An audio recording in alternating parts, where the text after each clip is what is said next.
What's up, guys? Nelson Sousa here from FTN. I am joined by my friend Sean Childs.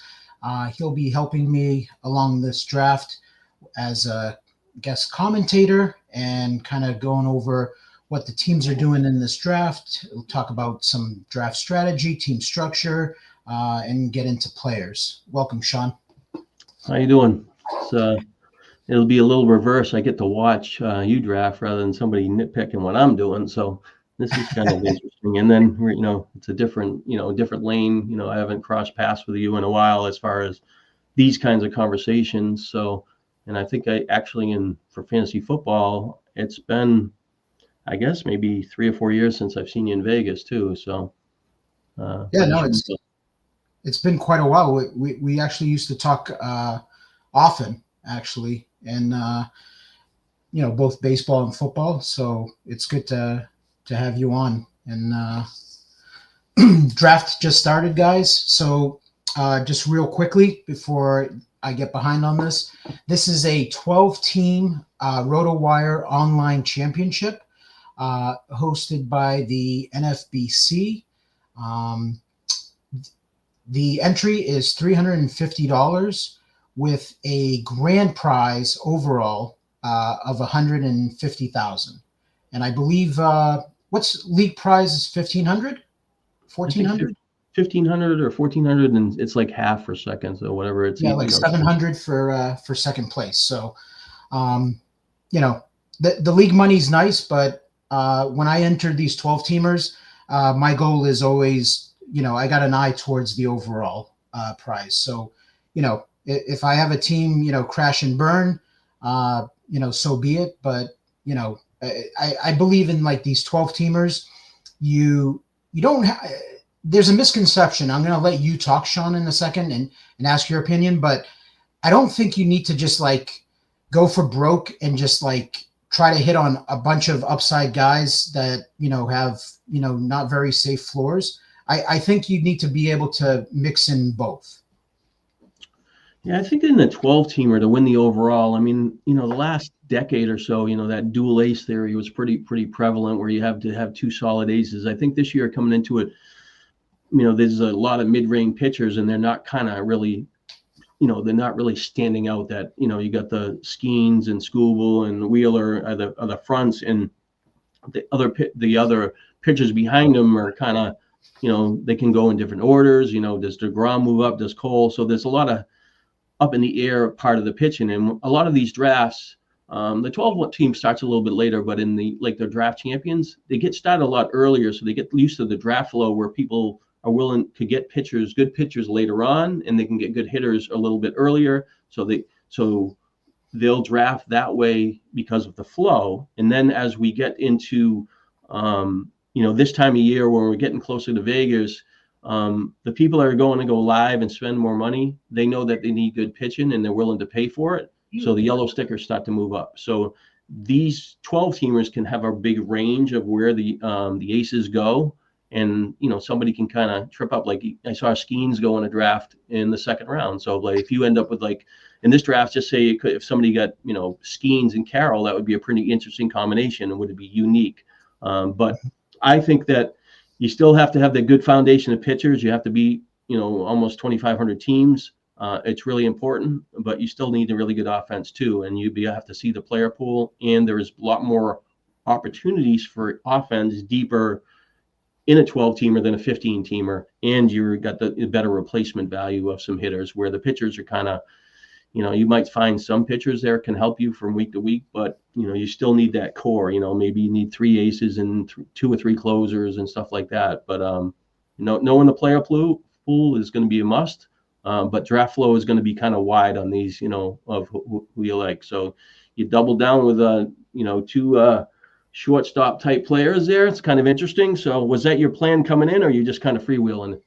No, just free rolling, actually. So I really didn't have a plan because the funny thing is, so here at the NFBC, they have this, what it's called KDS, so that you can actually pick your draft spot.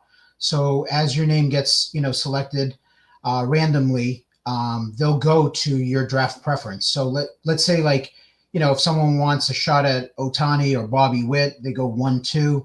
And then after that, if they don't really have a preference, they can go to the back end, the middle of the draft. I happen to just go 1 through 12 straight, and I got my 12th preference. So I really didn't have necessarily a plan in place. I'm just going to kind of go with the flow.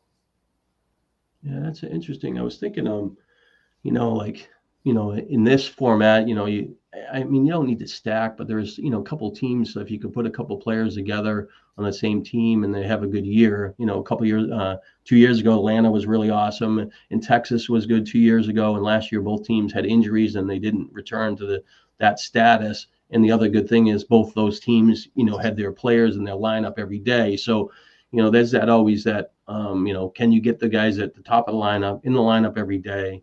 And then, you kind of filter in the back end, whatever players complement how you started your team. In this case, you came up with two really, really balanced players, got some speed, got some average. Lindor is in a really good spot in front of Soto. Betts, obviously right next to Ohtani. That's really, really good spot. Got hurt last year. So, that's not now where are you going to go for your aces?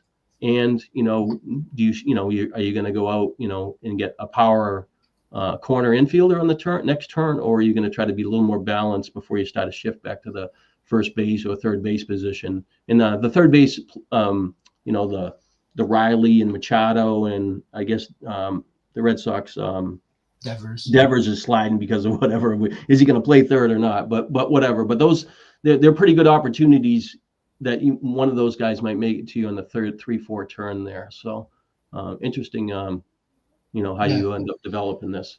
So with me taking Betts and Lindor there, I immediately started thinking about, okay, how am I going to put this team together? So I still think that I'm not really like pigeonholed into putting these, one of these guys in middle infield because Betts is outfield eligible. So I still have that opening, but what it does is it doesn't make me have to stress or really, focus later in the draft as I'm trying to fill out my middle infield. Or if I start seeing, some outfielders fall, I can, continue to take those and kind of go that route and then put Mookie, back at middle infield. Yeah, and right out of the gate, you're in the. I didn't even see like in the sign up list, and I can't see who's drafting here, but you can see right away where 24 picks in there, and they're pretty standard the first three pitchers. So, I got the sense that this won't be a like big power yellow sticker run, which makes you kind of like on your next turn you go pitcher hitter, and kind of and not feel like you're under the gun and have to kind of get your pitchers out of the way, and then where did the closers start to flow there, and what's your feeling on do you need a top tier closer, are you willing to cheat it and stuff like that. There's so many little decisions you have to think about in advance. And the way that because I've just started drafting, and I always think about these things is like I'm just been doing slow drafts, and when you're doing the slow drafts, it gives you really a good time to think about players and draft flow. But at the same time, if you can think about these decisions when you have your real draft that are fast and you've thought about in advance, you'll make better decisions when the draft flow doesn't go your way and you got a detour. You miss on a second baseman in the 8th round, but you like the guy in the 15th. That you're not just going to take the next second baseman in that same round, like the 8th round when you're going to take somebody. Where you're going to go, and do they beat you to whatever pitchers. So, but there you go, a couple of first basemen there. So it'll be interesting there. They are you so same thing, closers, is there a plan in place for you, or are you not willing to speak because somebody's watching and they're going to steal your player right now? What do you think? No, I don't. I mean, I'm doing a live stream, so I can't be too worried about what people think. And hey, I look at it as it's a compliment if they're watching and they're really interested in what players I'm on this year. But I would say that my plan for closers this year is I'm looking for one of the top closers. Maybe not like the first tier, but like by the second tier, I want to get one of those guys. I need a guy to hang my hat on. And then from there, I don't necessarily mind kind of, I guess, punt it, a little bit down the road. But I I definitely don't like fooling around with like the back end of like the rankings of closers.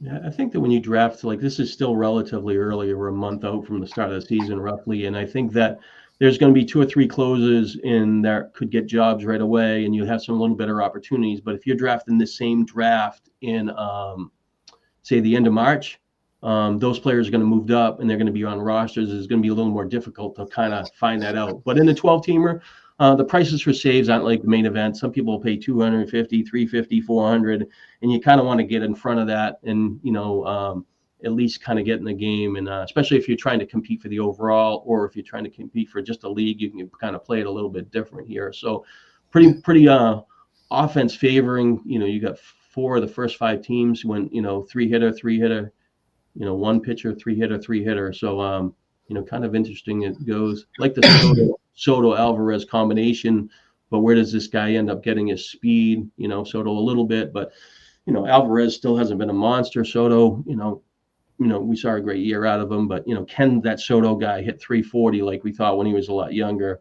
Got a little extra cash, might slow him down a little bit, on the base pass, right? I always think it's interesting to see like Soto Alvarez. I actually think that's like a great start. I mean, he's got the power and average, figured out. And, there is in a 12-teamer, I actually think is a little easier to pull off as far as the speed. I don't think you need to like go after speed at the beginning of the draft. Whereas in a 15-teamer, I think it's a totally different ballgame. Yeah, there's definitely a lot of pockets in the 12-teamer. If you can see the inventory later on and stay within the flows, I mean, there's a good run in the middle infielders there where there's like 4 or 5, 6 of them where you think you can get 30 steals out of them and some home runs. And the same thing, there's a pocket of outfielders that, same thing. They, the Dominguez, Pete Crow, Armstrong, and there's a couple others around there that there's a little speed run there. But if you get one of those players and you feel like that's what you need for your team, it works out well. But if you need that player and they run them off, where do you go at outfield? And you have to push that position back. Do you get out of position where you end up forcing players? It's kind of tricky here. So I would imagine that you are on the clock. Good thing you got safe Acuna. Would you go ahead, pick? And also Acuna, I mean, he's going to miss like, 3 or 4 weeks. Going to probably steal some DH time against us sooner a little bit, I would think. But I did the projections. I was like 25 home runs, 30 stolen bases, maybe not run out much out of the gate. Gave him maybe 131 games. I think that's reasonable. And he's still rated pretty good, high 90s for runs, maybe 101. I can't remember the exact number that I had. So, when you're looking at the breakdown of players, you're like, oh, I can take an injured guy and miss some time. But 12-teamer, whoever takes Acuna, the 12-teamer, you're going to find a nice player, especially early in the draft, and you're going to get a guy that's going to get full-time at bats that you can kind of offset with him. So who do you put together with that? So I like the Alonso with Lindor tied together, that combination. I think that's going to be really nice. But I wonder if somebody can actually stack Soto, Lindor, and Alonso. I was thinking about that today. Might be more fun in like a cut line or a best ball type of format, because if they could get hot, but that's kind of an interesting dynamic there. So I would imagine the issue is you need Lindor. Like, let's face it, Soto probably doesn't go past Team 7 in most drafts, so you need Lindor to stretch, because Alonso will be there in the 3rd round. But that's tough to get Lindor to stretch to Soto. Yeah. So in comparison, I had the one that QLC or CLQ thing that I did, and I had pick number 1, and I wanted to be later. And I had Ohtani at pick 1, and Alonso walks down to me, and that's the guy I wanted. I wanted to catch at least a power first baseman and not catch the drop off, and I got that kind of advantage. Does it work out? We'll see. But I agree that it's okay taking them, because you want to get the, especially where you got kind of 2 balanced guys that have both. You get that lockdown power guy at first base, and then you put a stamp on Cole Reagans as your ace. So, I like him. I'm not sure I know that, what happens with DeGrom, what happens with Cole, and I don't really have the pitcher and stuff right in front of me, so I can't see the whole order. Yeah, Burns is there, DeGrom, George Kirby. Those would be like the next guys. Yeah. So I'm not Burns. I think I'm going to be. I think he got paid a lot of money, and I think he's a good pitcher. But I don't know. You could say he's got a lot longer resume than Reagan's, but Reagan seemed like he just kind of had that good run to 2 years ago. Last year, he was good and improved, but he got length of the season. So you're feeling pretty confident that he should be able to build off that and get a little more, improve on some of his secondary stats, a little better whip and, get the strikeouts up there. So it's a pretty solid pick. I like him.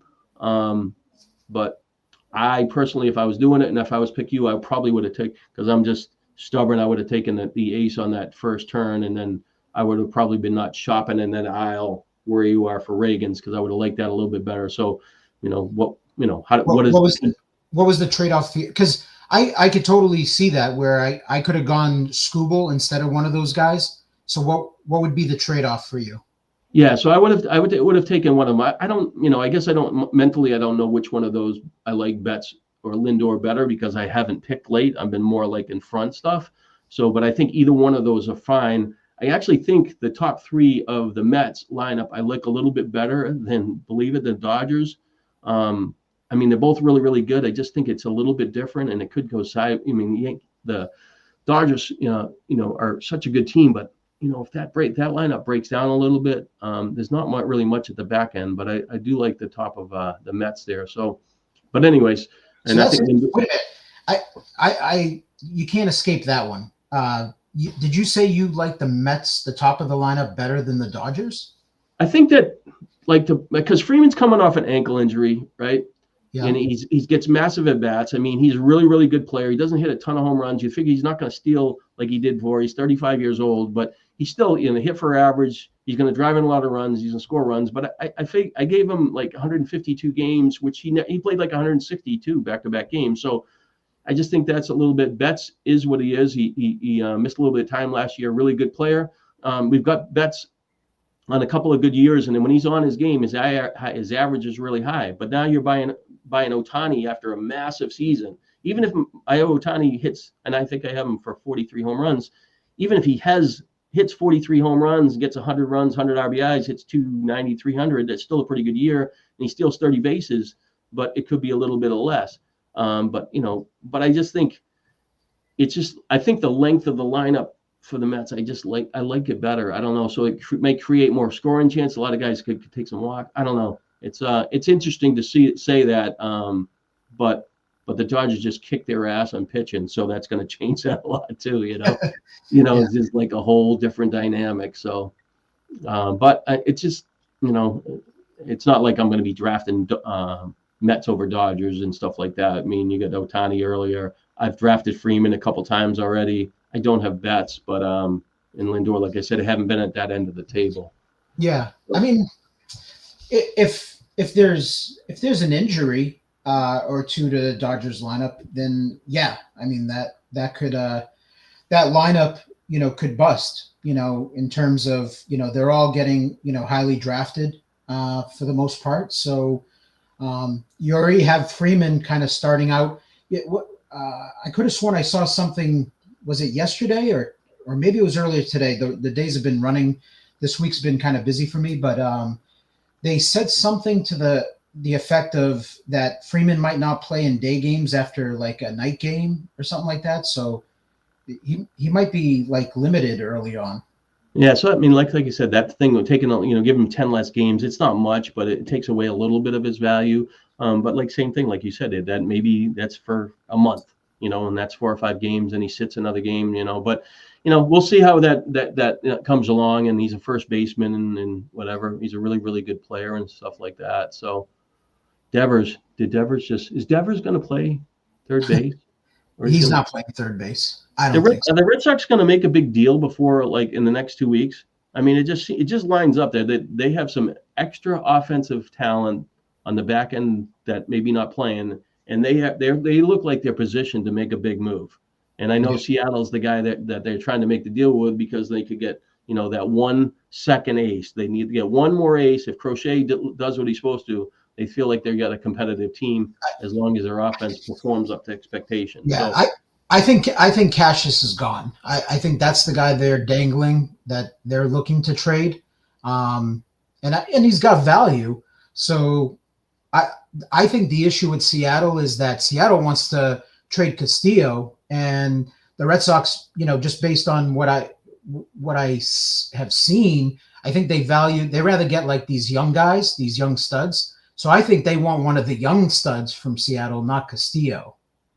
Yeah, I think they'd be. I mean, Miller's obviously great, but Woo's, pitched really, really well at great command last year. Just that little bit of injury, so you just wonder if that could catch up to him. But yeah, they got really four good, really good. If Seattle could grind their way in and get in the playoffs, and those pitchers are on, they could be a fun team in the postseason if they get the back end of their bullpen right. So Snell, Hader. So you got the closers. We got what one. So Williams was the first one. Right now, is that Williams in front of Class A? Could you realize that Class A is going to probably get more saves in his career than Mariano Rivera? Can I say that? I mean, yeah, if he stays healthy, he's on No, that. I think Rivera didn't get the job. Like at the age of Class A right now, and the age of Rivera, when he started closing, he had 9 saves, and the Class A has like 340 save seasons and a little bit more. So he might have 150 something. The other guy had 9. Obviously, he needs to keep the job for 15 years or so, and long ways to go. But it's kind of an interesting when you look at it, because he's been pretty dominant. And the thing with him is that his strikeout, he's got great command, and he's been tough to hit. If he just pops those strikeouts and gets one that secondary pitch, he just becomes a lot more valuable. Kirby, can he get that one strikeout pitch to kind of get him that level where he's tougher to hit and he gets that boost in strikeouts, because he already has the command, and he just could be a monster. But I guess he's messing with a split finger, and a lot of the Seattle pitchers are doing that. So it's kind of interesting. So the closer thing. So yeah. So Soto, Gilbert, Burns, pretty good. Judge, Chisholm. You got the Yankee combination. You got third base there. They always, and especially in a 12-teamer, I think in a 15-teamer, every team's pretty good after 10 rounds. And I think in a 12-teamer, every team is pretty, probably in line, maybe some out of balance after 15 rounds. But then how do you finish your roster, and can you get enough pieces? And if you have some weakness, is it something that will get helped in the waiver wire? Do you need a middle infielder? You need a first baseman, like a corner person, or you just need back end pitching. But if you need aces in the waiver wire in the 12 team, you're probably not going to find them. If you need one big closer, you're going to have to fight for them. Miller slid a lot in this one too. Wow. Kind of hoping he slid to you all the way, Yeah. Now, looking at some of these teams, I know it's kind of hard, through 5 rounds, but is there anything like that sticks out? Any teams that stick out to you? So like, I guess a good example is like, you got number 2, right? Really, Dela Cruz, really a wild card, really like what he brings to the table. And people are worried about his batting average, but I use this thing called contact batting average. I'm not a Babbitt guy, but this guy hits over 400 when he puts the ball in play. It could be even higher if he can cut down his strikeouts a little bit. So anyways, he puts him, Merrill, Harper, Devers, really, really monster pieces all together. And I know Woods has upside, but now you just got, 4 really studs, and then you're going to add a young guy, and you're trying to promote your offense. But did you really need an ace there? Could you have put Kirby or one frontline starter there to kind of build that other path? And I just think that Wood is attractive and he's sexy, but I think that the path would have been better for a pitcher for me, for that team. I agree with that. Yeah, so that's tricky, and I liked everything he did. It just bothered me as in the minors. He played really well for Washington last year, but in the minors he has this one stretch floor in like Double-A or something where strikeout rate was like over 30%, and that just kind of invites a little more batting average risk, slumps, and maybe doesn't do exactly what you think. But really talented player. I have no complaints people drafting him. I'm just not, especially when you got like, it's like one thing if you got good player, and now you need some upside because you feel like you're behind. Now this guy went stud, really good player, really good player, really good player. You just need to make sure you hit on that next guy, and not that he could be a home run too. I can't be saying that, but then now he has to get the pitchers to kind of fill the gaps there. And then we get over at team 11 in front of you, Skubal with the ace, and then he's kind of went, what has he got? 3 Braves in a row, and Tatis.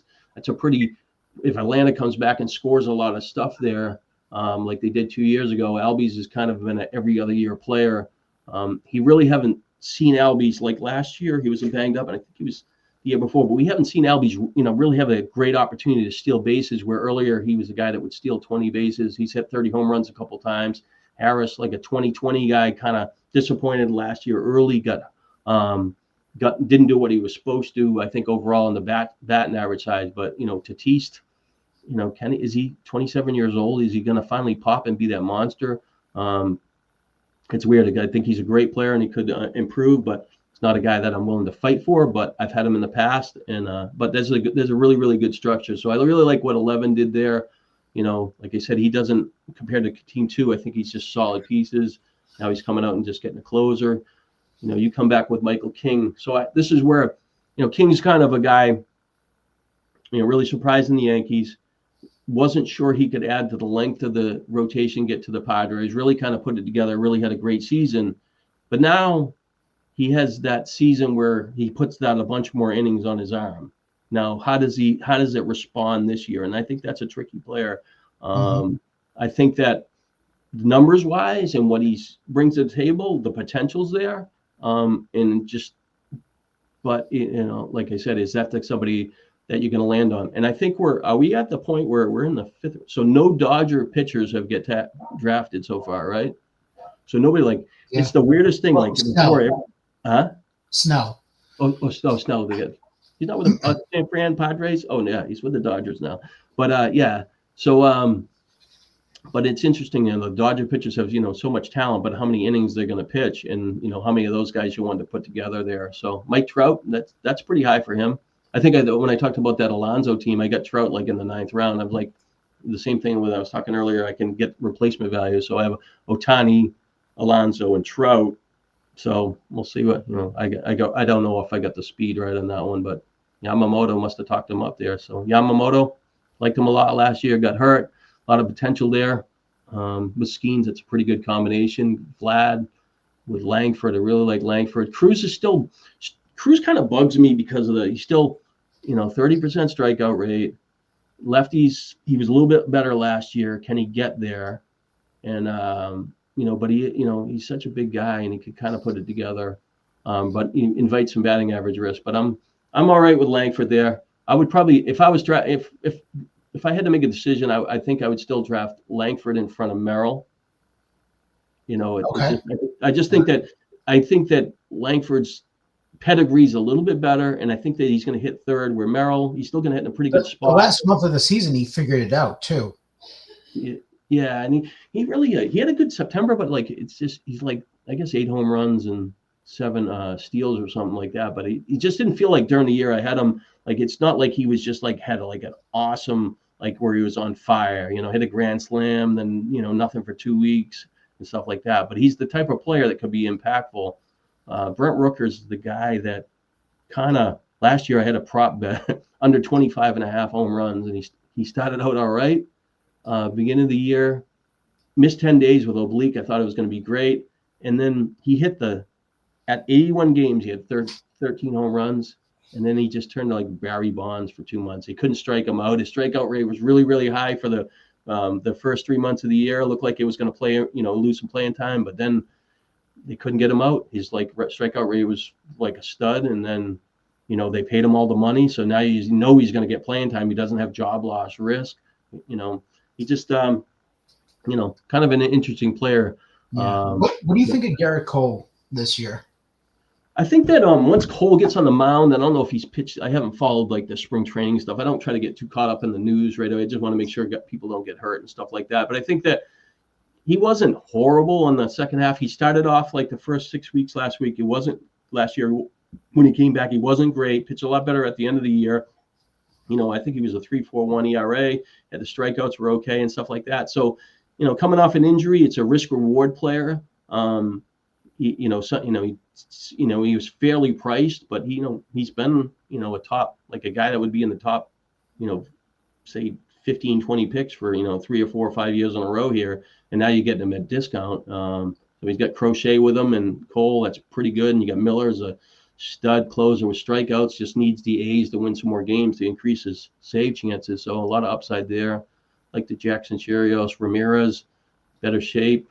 Seager, I always think of the Seager thing is that you're drafting a guy at shortstop that doesn't fit the profile of like a balanced guy, but just think of him as like you're getting a first baseman at shortstop. If he could play 155 games, you're getting that guy that's just could hit 330, could hit 40 home runs if you put it together, but he's your first baseman. So now, where am I going to, get that extra steals there? But sometimes he's a tough player to kind of put together. At least in this team, he had the two guys that could run in front of him. And Cherio is a guy that could, he had a 50 steals, I think, on his one of the years in the minors. Really kind of improved in the second half. Nice balanced player. Brewer's going to run a ton this year. I really like. I just think they're going to have a lot. So, but that's pretty good. It's pretty good structure there. Cole's obviously the key there. We got Lopez. I guess Lopez I'm kind of neutral on. There's pitchers in that range. I would have. I like the pitcher for Seattle, Miller over Lopez this year. Just think that one guy could be a stud, and Lopez has been good, and he's had stretches, but he also kind of disappears a little bit sometimes. And not that and Minnesota pitchers over last couple of years that they've been a team that has got ahead of the count a lot, so their whips have been pretty good. But Riley Green seems kind of early for a 12-teamer. I'm not 100% sure of the ADP stuff flow like that. So yeah, it's a little early for him. Yeah, Snell's like, really good arm. It does, a couple of really good seasons. We had a good finish to last year. Pitching for the Dodgers, you think it's just going to line up and he's going to be a stud. He's just got those walks under control. And the thing with him is that if he's walking guys, he's going to be out of the game in the fifth inning, and the wins might not come as much, even though he's pitching for the Dodgers. He's going to get a lot of chances. But yeah, this is a tricky. Like you get those Minnesota. I think there's another Minnesota, Joe Ryan. These Minnesota pitchers go, but I like the Seattle pitcher, and there's a couple other ones for that I think that can pass them as far as ceilings, I should say. Bailey Over, last year, the opening start, I think he gave up like 9 runs, got behind the gate, corrected it, and then he kind of stumbled a little bit. But big guy, command there. Yeah. You're really searching, you're scouring. You feel like you're on the ropes?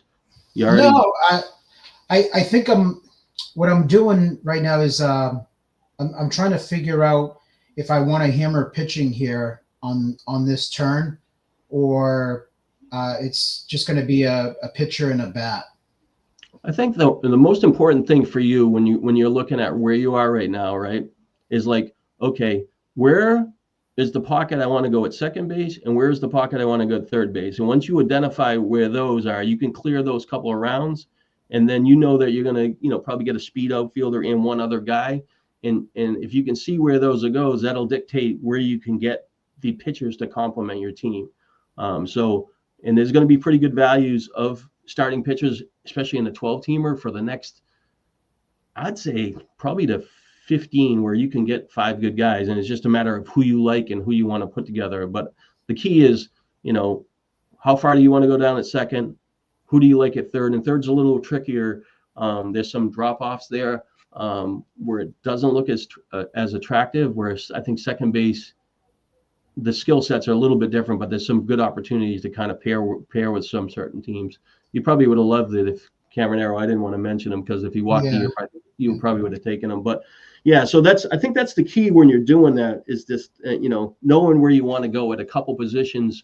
That allows you to dictate what you want to do with the starting pitching. Yeah, Schwarber. Interesting. You get like really, people are taboo about the DHs, and we get 4 of them that get drafted early. I guess Marcell Lemon might be able to qualify and get 10 games. And if I can't remember a year like this. I think it's been a while where these many like utility guys that only qualify for DH that get drafted this early. Yeah, Rooker definitely could qualify in the outfield. He only needs 10 games. I don't think he's, a lock to be a DH, and Schwarber, potentially could too. And Osuna, it hinges on, if they want to get him in the lineup and give Acuna time at DH, that where they can shift him in the outfield, and that would be kind of key. That was a pretty good pocket for Batista, where, you like to see him on the mound and be healthy, but, he's, what did it go? Helsley, Munoz, he went pretty late. I drafted Munoz early too, but I think Batista, when he was on his game, you kind of like that package a little bit more. But last year, Munoz 22 saves, and kind of like he felt like it didn't get enough there and didn't put it all together. But if you really dig down, they only had 34 saves for the team. So if they could get to like 45 to 48, then he's going to, he gets up to that 30, 35 where you feel like you're competitive there. Salvador Perez, Josh Naylor, just a nice steady pick. That's Bryce Miller. I like him a lot. Yeah, so like I think I'd take Bryce Miller after Cole in this flow here. I let Framber Valdez, good pitcher, right spot. I don't know, just something about Miller. I think that he's the same as him and Kirby are the guys that probably the strikeouts didn't pop, but the potential is there for them to pop. And Miller got like 170 innings last year.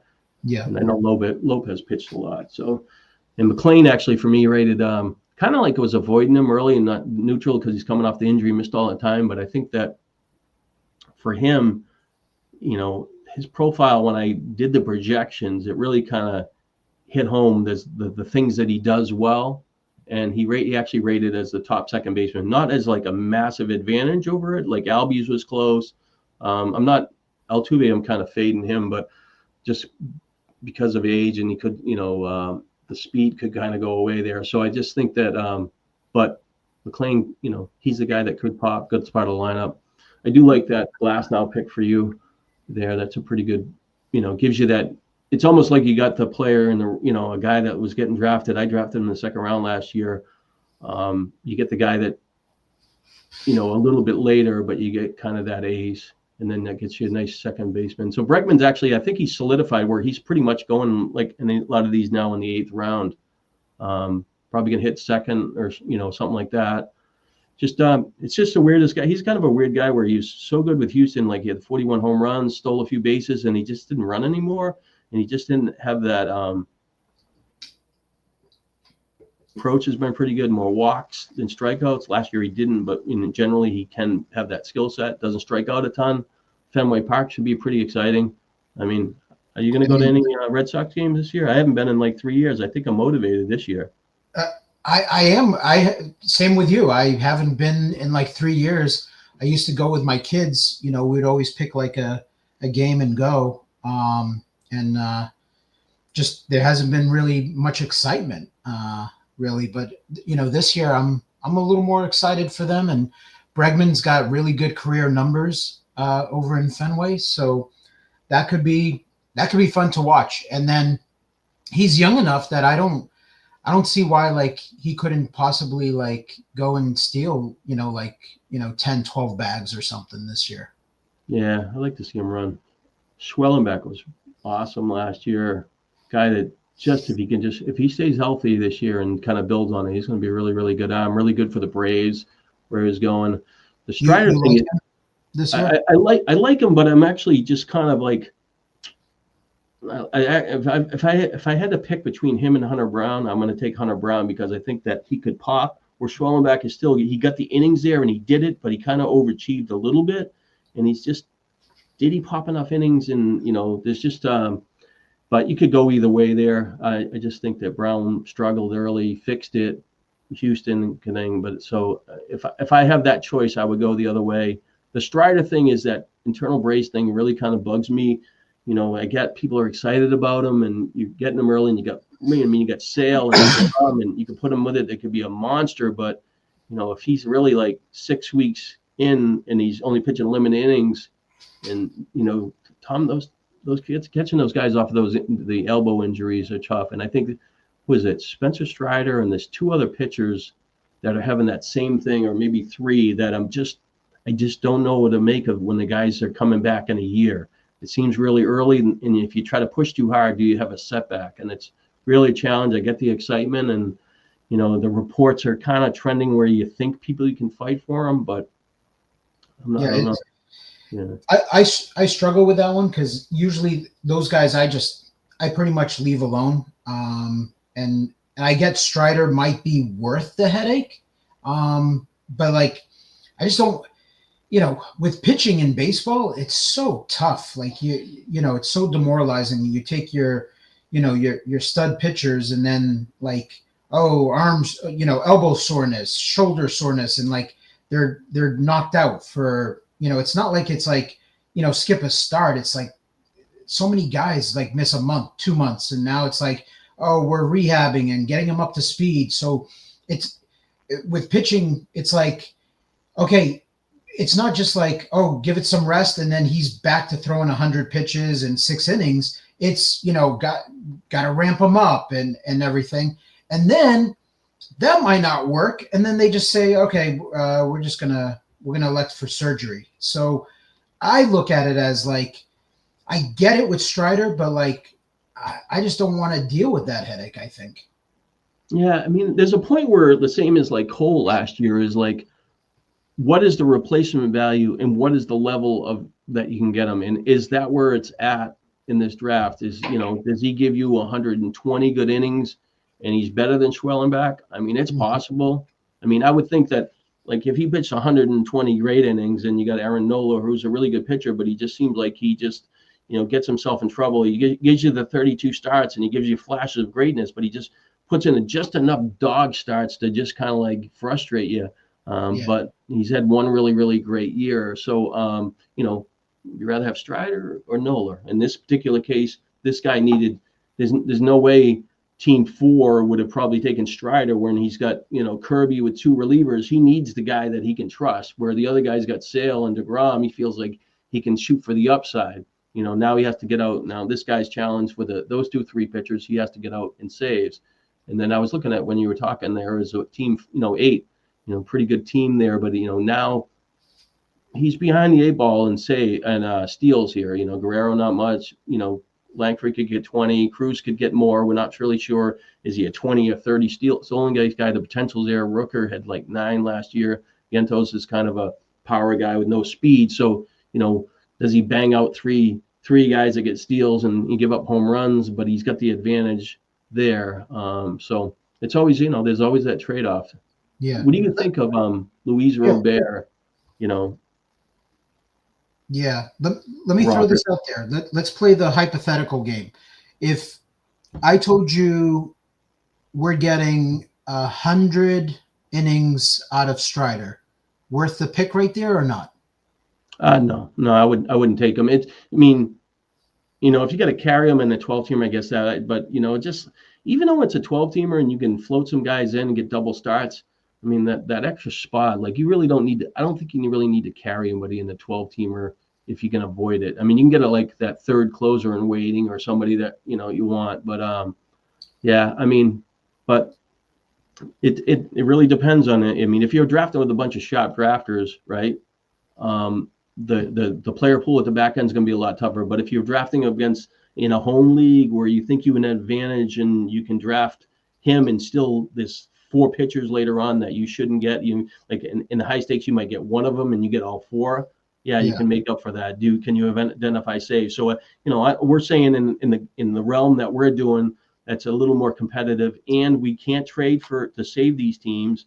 And we're not the quickest to the free agent market where we can get the best player. We got to be competitive and bid on players, and it's a little bit different there. So there's different parts. So I think the yellows are kind of filtering in a little, picking up the pace here. Yeah. I like the Bybee, and I like Bybee this year.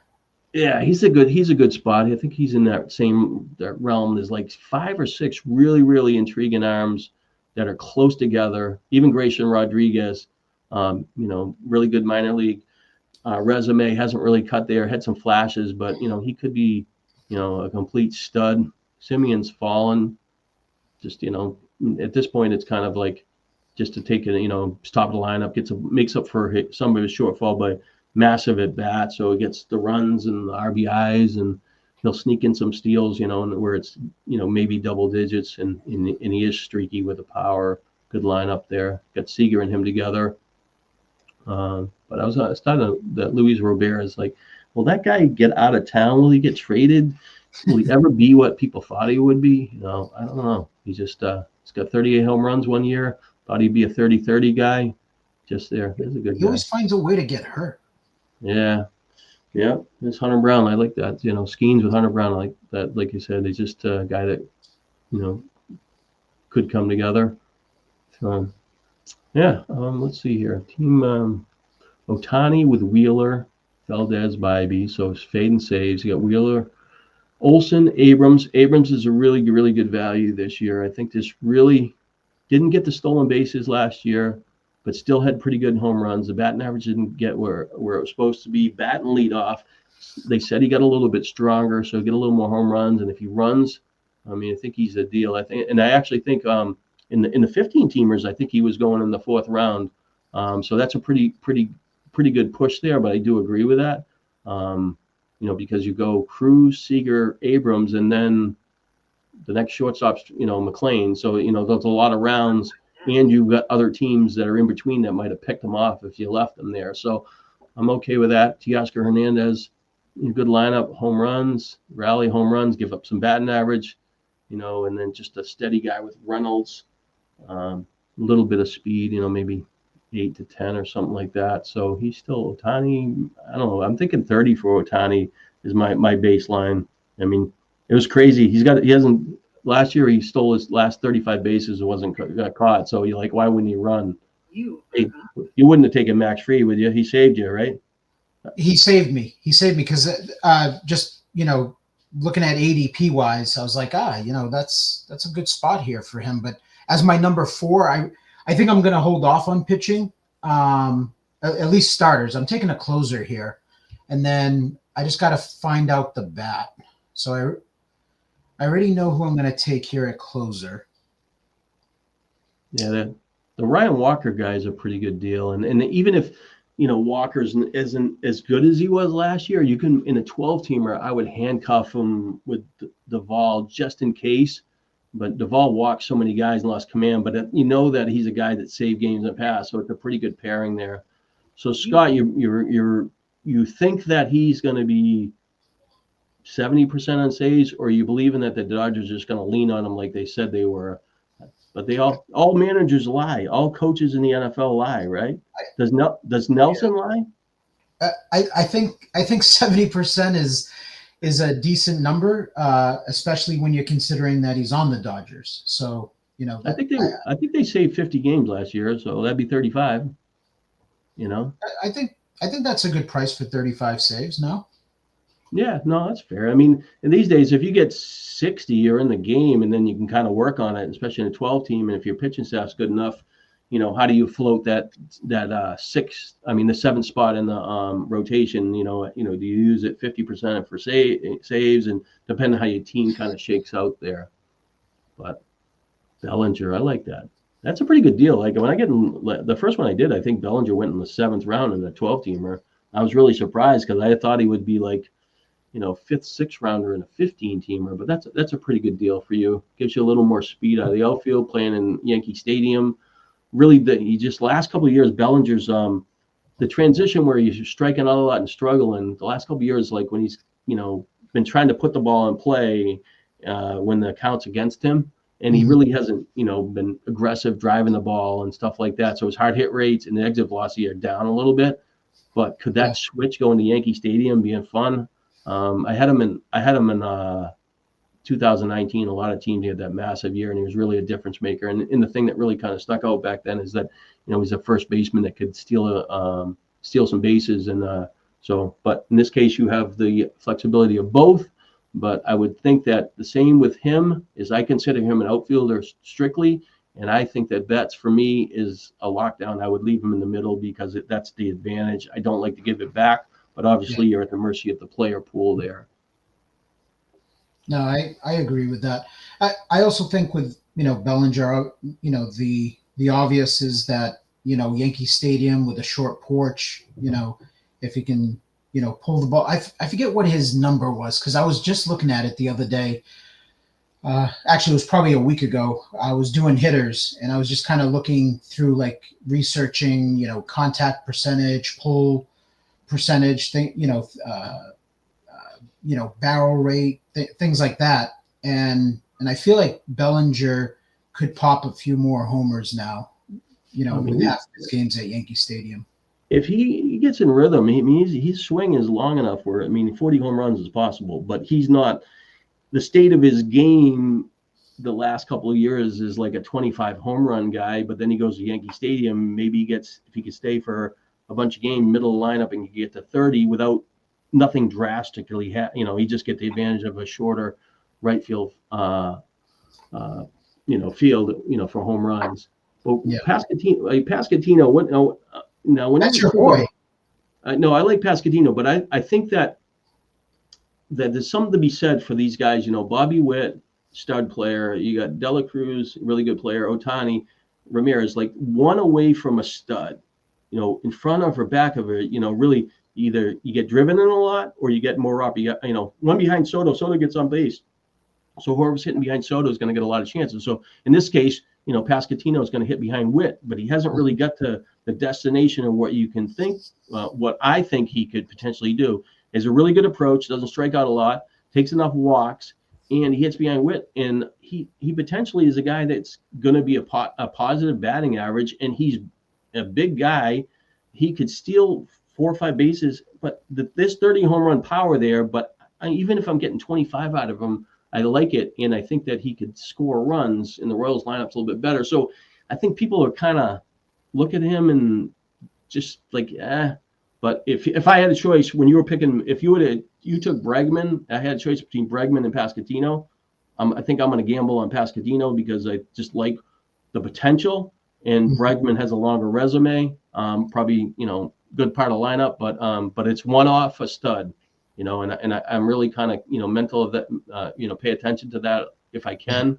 So True. I mean, Witt's a stud, but I mean, Bregman, ballpark factor. He's hitting behind Duran, who was really good, last year, getting on base, steals, gets in scoring position, and then you got Devers behind him. I don't know. I just I mean, like I said, his resume is better. And in your particular case, you already had Alonso, so you didn't need a first baseman. So I'm just saying, if let's say you didn't have Alonso and whatever, I think I would lean to the first baseman. But the ADPs on those two players could be wider where you could get both of them too. So, Yeah. But in that case, Sonny Gray, good pitcher, misses a little bit of time. Peralta, a couple hundred strikeouts. Okay, now listen, why does Hunter Green? Why does he slide? I mean, I think he gave up like 50 less hits to innings pitched, and a lot of pitchers get drafted in front of him, and he doesn't really have any. I know he ended the year a little bit on the DL, but he doesn't really have any injury news right now. But there's nobody that really kind of fights for him. And I was off of him last year because of the home runs and the up and down games, but he looked like he really kind of came into his own if he could add a little more length. But It's interesting. I mean, a lot of sharp guys that are better at baseball than me, seem to be off of Green, like almost pegging him as like a bust, like he's going to regress off of those numbers. I mean, you got Joe Ryan coming off didn't he have a shoulder injury last year or something like that? Yeah. And Joe Ryan doesn't have a big fastball, pitches at the top of the strike zone, gives up home runs, and you got Hunter Green that just has it. Like I don't think I could take Ryan over Green, but I do think Ryan has really, really good command. The whip can be good, and the ERA is going to be competitive. It's not like I don't like him, but yeah, I don't know. Suzuki, I like Suzuki, just misses time. Bichette, going to be a great player?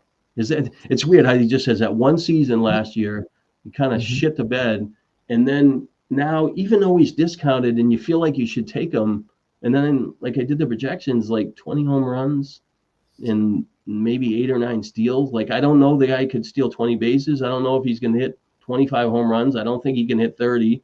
Isn't Hit that for such a ball. huge fall off though? Like the dude was a first round pick, not, you know. I know, and he's a guy that's gonna, get in a couple of years. He had like it was, top of the league and getting hits and stuff like getting on base. But he's in a contract year. There's a lot of reasons to like him, and he seems like a great value. But you're in a draft right now with 11 other people, and it's not like anybody really fought for him. But I've drafted him. I can't, I'm gonna gamble there, but like I said, the projections just didn't stand out for me. Jared Jones in front of Castillo. I think I would take Castillo there. Stephen Kwan, can he build off his 14 home runs last year? Now that's a tricky thing. Is like when you see a player like that, when you're looking at stats, right? Mm-hmm. And you see Kwan hit 14 home runs, hit for a good average, tough to strike out, give you some speed, but not really like a burner. Do you like say, all right, that guy hit 14 home runs. Maybe he can get to 17 this year. Maybe you can get to 18. What is your trigger to look at that guy and say, what can he get to the next level? Or do you think he overachieved and he would regress? Quan specifically, or you're Well, saying I'm just talking any about player? him specifically, but it'd be similar. But you could say Terang's the same thing. He had 7 home runs last year. Is he a guy like all right, that my guy get to 11? What are your triggers for some of those players? I mean, it's I think I want to see, what's his line drive percentage versus fly ball. Has it increased from one year to the next? So that's something I'd probably look at to say like, he could pop a few more. But Quan in particular, I look at it as like that's probably his max. In my opinion. Yeah. I use this metric called average hit rate, which is just total bases divided by hits. And it just gives you like that snapshot of like, Quan might be a guy that's in like 1.30. So he averages a single and a third every time. And you got like, say Max Muncy's a big power guy and, he strikes out or whatever, but he's like a 2.0. So he averages more than a double. So like the 2.0 guys can hit 40 home runs. A guy that's like 1.75 could hit 30 home runs with 550 at bats. But I just think the Quan's numbers is like, like you have to look at the ground ball rate and stuff like that to pair with it. But I think that, I think it was an overachieving thing. And the same thing with Terang. He was like, what, seven home runs, 50 steals last year. Like, I don't see it popping. It doesn't mean like some of these guys, they're young. They could get stronger. They're working on getting better, and they could pop. So it's kind of a challenge there. So there's a guy there you should take on this turn. I wonder if you do it. You're probably not thinking about it, but we'll see what you're thinking. Chapman, neutral, stole a bunch of bases. Where'd that come from? Does that reflect on Adames? So Willie Adames stole 21 bases last year. Milwaukee ran like crazy, right? Now he goes to San Francisco. San Francisco stole 68 bases last year, like down the bottom of the league. Now, what does that guy do? Does his play in a different park, batting average go down? He still hit some home runs and do some counting stats, but does he hit 250 with 5 steals? And he's, just a good player, but not a difference maker. And it's not like quick thing, Sean. So I know you said there's a player that I should take. So like, I wasn't gonna go pitcher here. Is it a pitcher, a yellow sticker that you're talking about? I would think he would go into outfielder and be a guy that you need to get like 30 steals. So Yelich fits that profile. In the order of the players, like, I can't, when I'm looking at it, I don't know. I'm not checking off and looking at a list like you are. So I think Yelich fits what I was thinking you needed. So that's fine. Batting order checks. He looked like his power was going to be a little bit better last year. Just got the back at you. So that's what I was actually thinking that my head. I wasn't thinking Yelich was standing out, but like, would you go? Sorry. So what I was going to say was, I was going to go hitter here, but there is a pitcher there that like, I think is kind of interesting. I haven't really, Is he wooing you? He's not wooing me. Okay. All right. But he is Asian. All right. Well, he's a Met. Not a Met. He's out on the West Coast. All right. I don't even want to think about players right now. But anyway, so the Armstrong Scrow, really interesting guy. Him and Dominguez and Yelich, I guess, goes in that kind of similar range. And then the other player that goes probably in the next, probably by the time it gets back to you, is Josh Lowe. So they're, those three players or four players. Obviously, Yelich has the resume, so he has to be clear cut in front of those two guys, bat in order and stuff like that. But does he miss some times? But Crow Armstrong down the bottom of the lineup, can steal bases, hit home runs, should get better. Dominguez, walk rate's there, just needs him a little more experience. And will he bat first or ninth? And I think what's his name there for the Mets shortstop? It'll be the other. The Yankee shortstop will be the other option. So that's kind of a tricky. Volpe. But yeah, Volpe. Yeah. So. But Yelich, I think Yelich was probably in that little triangle where you're looking for outfield. He was the best probably fit, and and that's what I was thinking, that you kind of needed, that balance, and he does give you the potential of getting a lot more batting average. So I think you were pretty good, and the batting average should be pretty good. And now you got 1, 2, Bellinger's going to you got 5 guys that can run. It's pretty good, and Bellinger could chip in a little bit. Even Alonso make it 3 or 4, and nothing great. So but you're going to have to. You got 2 saves. So, yeah, the pitch, it's an interesting team. I think that you're in the game there. Yeah, with Yelich, so he's a guy that I haven't really been targeting, haven't looked at him. Usually someone in the draft, because I've done now, this is my third one, OCs, and I've done a couple of DCs. To this point, like, someone always takes Yelich before I'm interested in him, but I think that's a good price for him. Like that's I want to say. I think him and Bellinger, you got a good value on both of them because they both. That was a good round and a half past his ADP. Yeah, and that's sometimes you just need that to take advantage of it. And he fit the profile of what I was looking for. So like. That's what I'm waiting for the pitcher to go off the board so we can talk about him because I want to get your opinion of him. So these pitchers, the players, you think that people are drafting right now against you and listening to this? I doubt it. I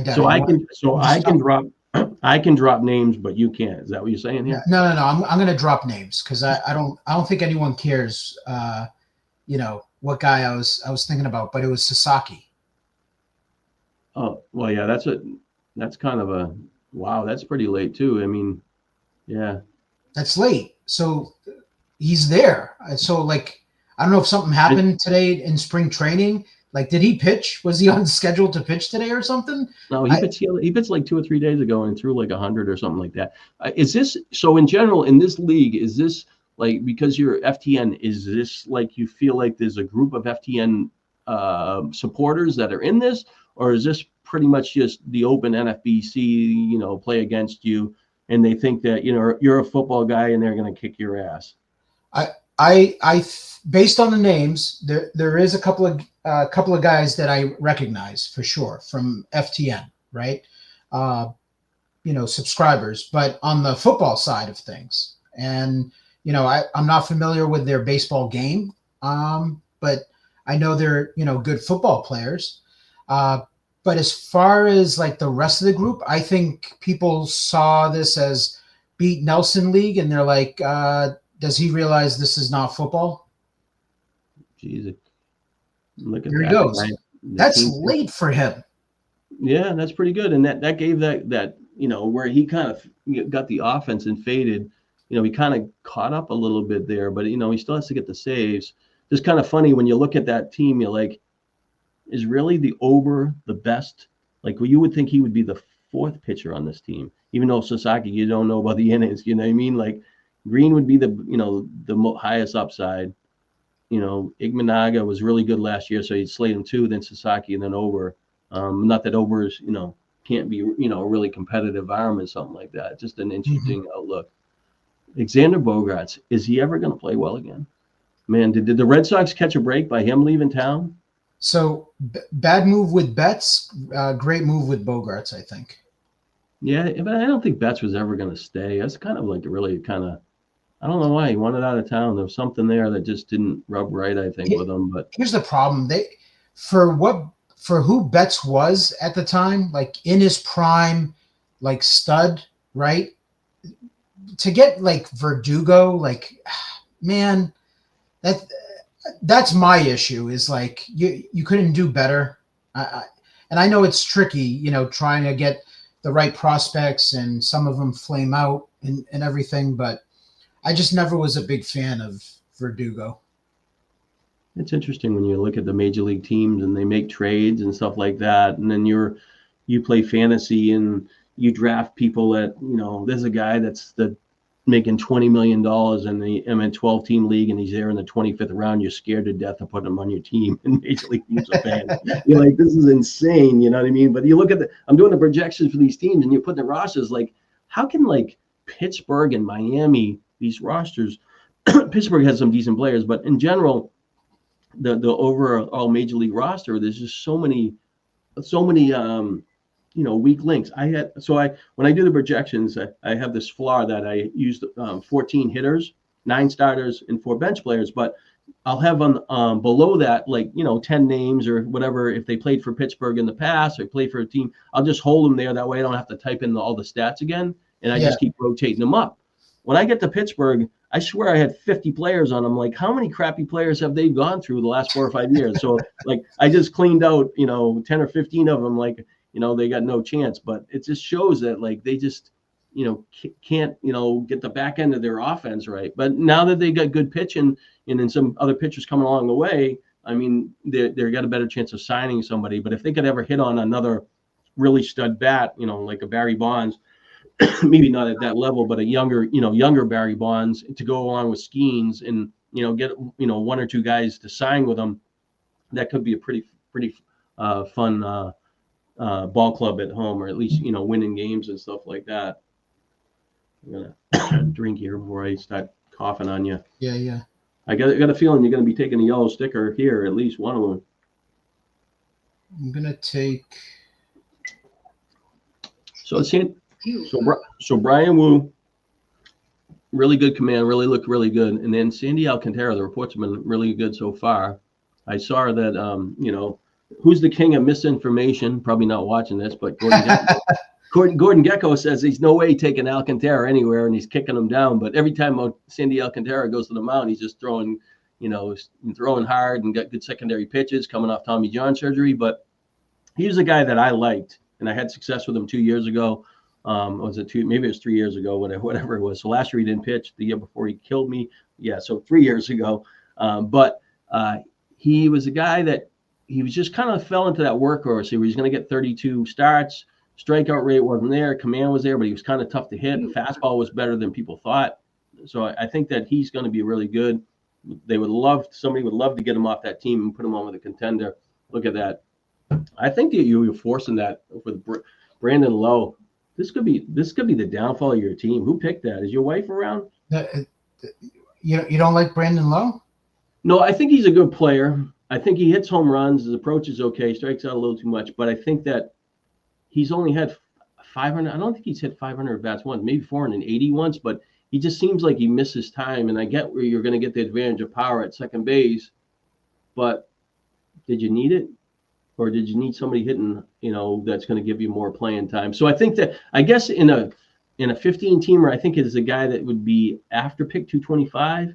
In a 12-teamer, I don't know where his ADP, but I think that you could have done something better there. Like I would much rather probably the ceiling isn't thing, but I think more fantasy viable, like Bryson Stott and Gimenez are probably better players for me in that range at second base.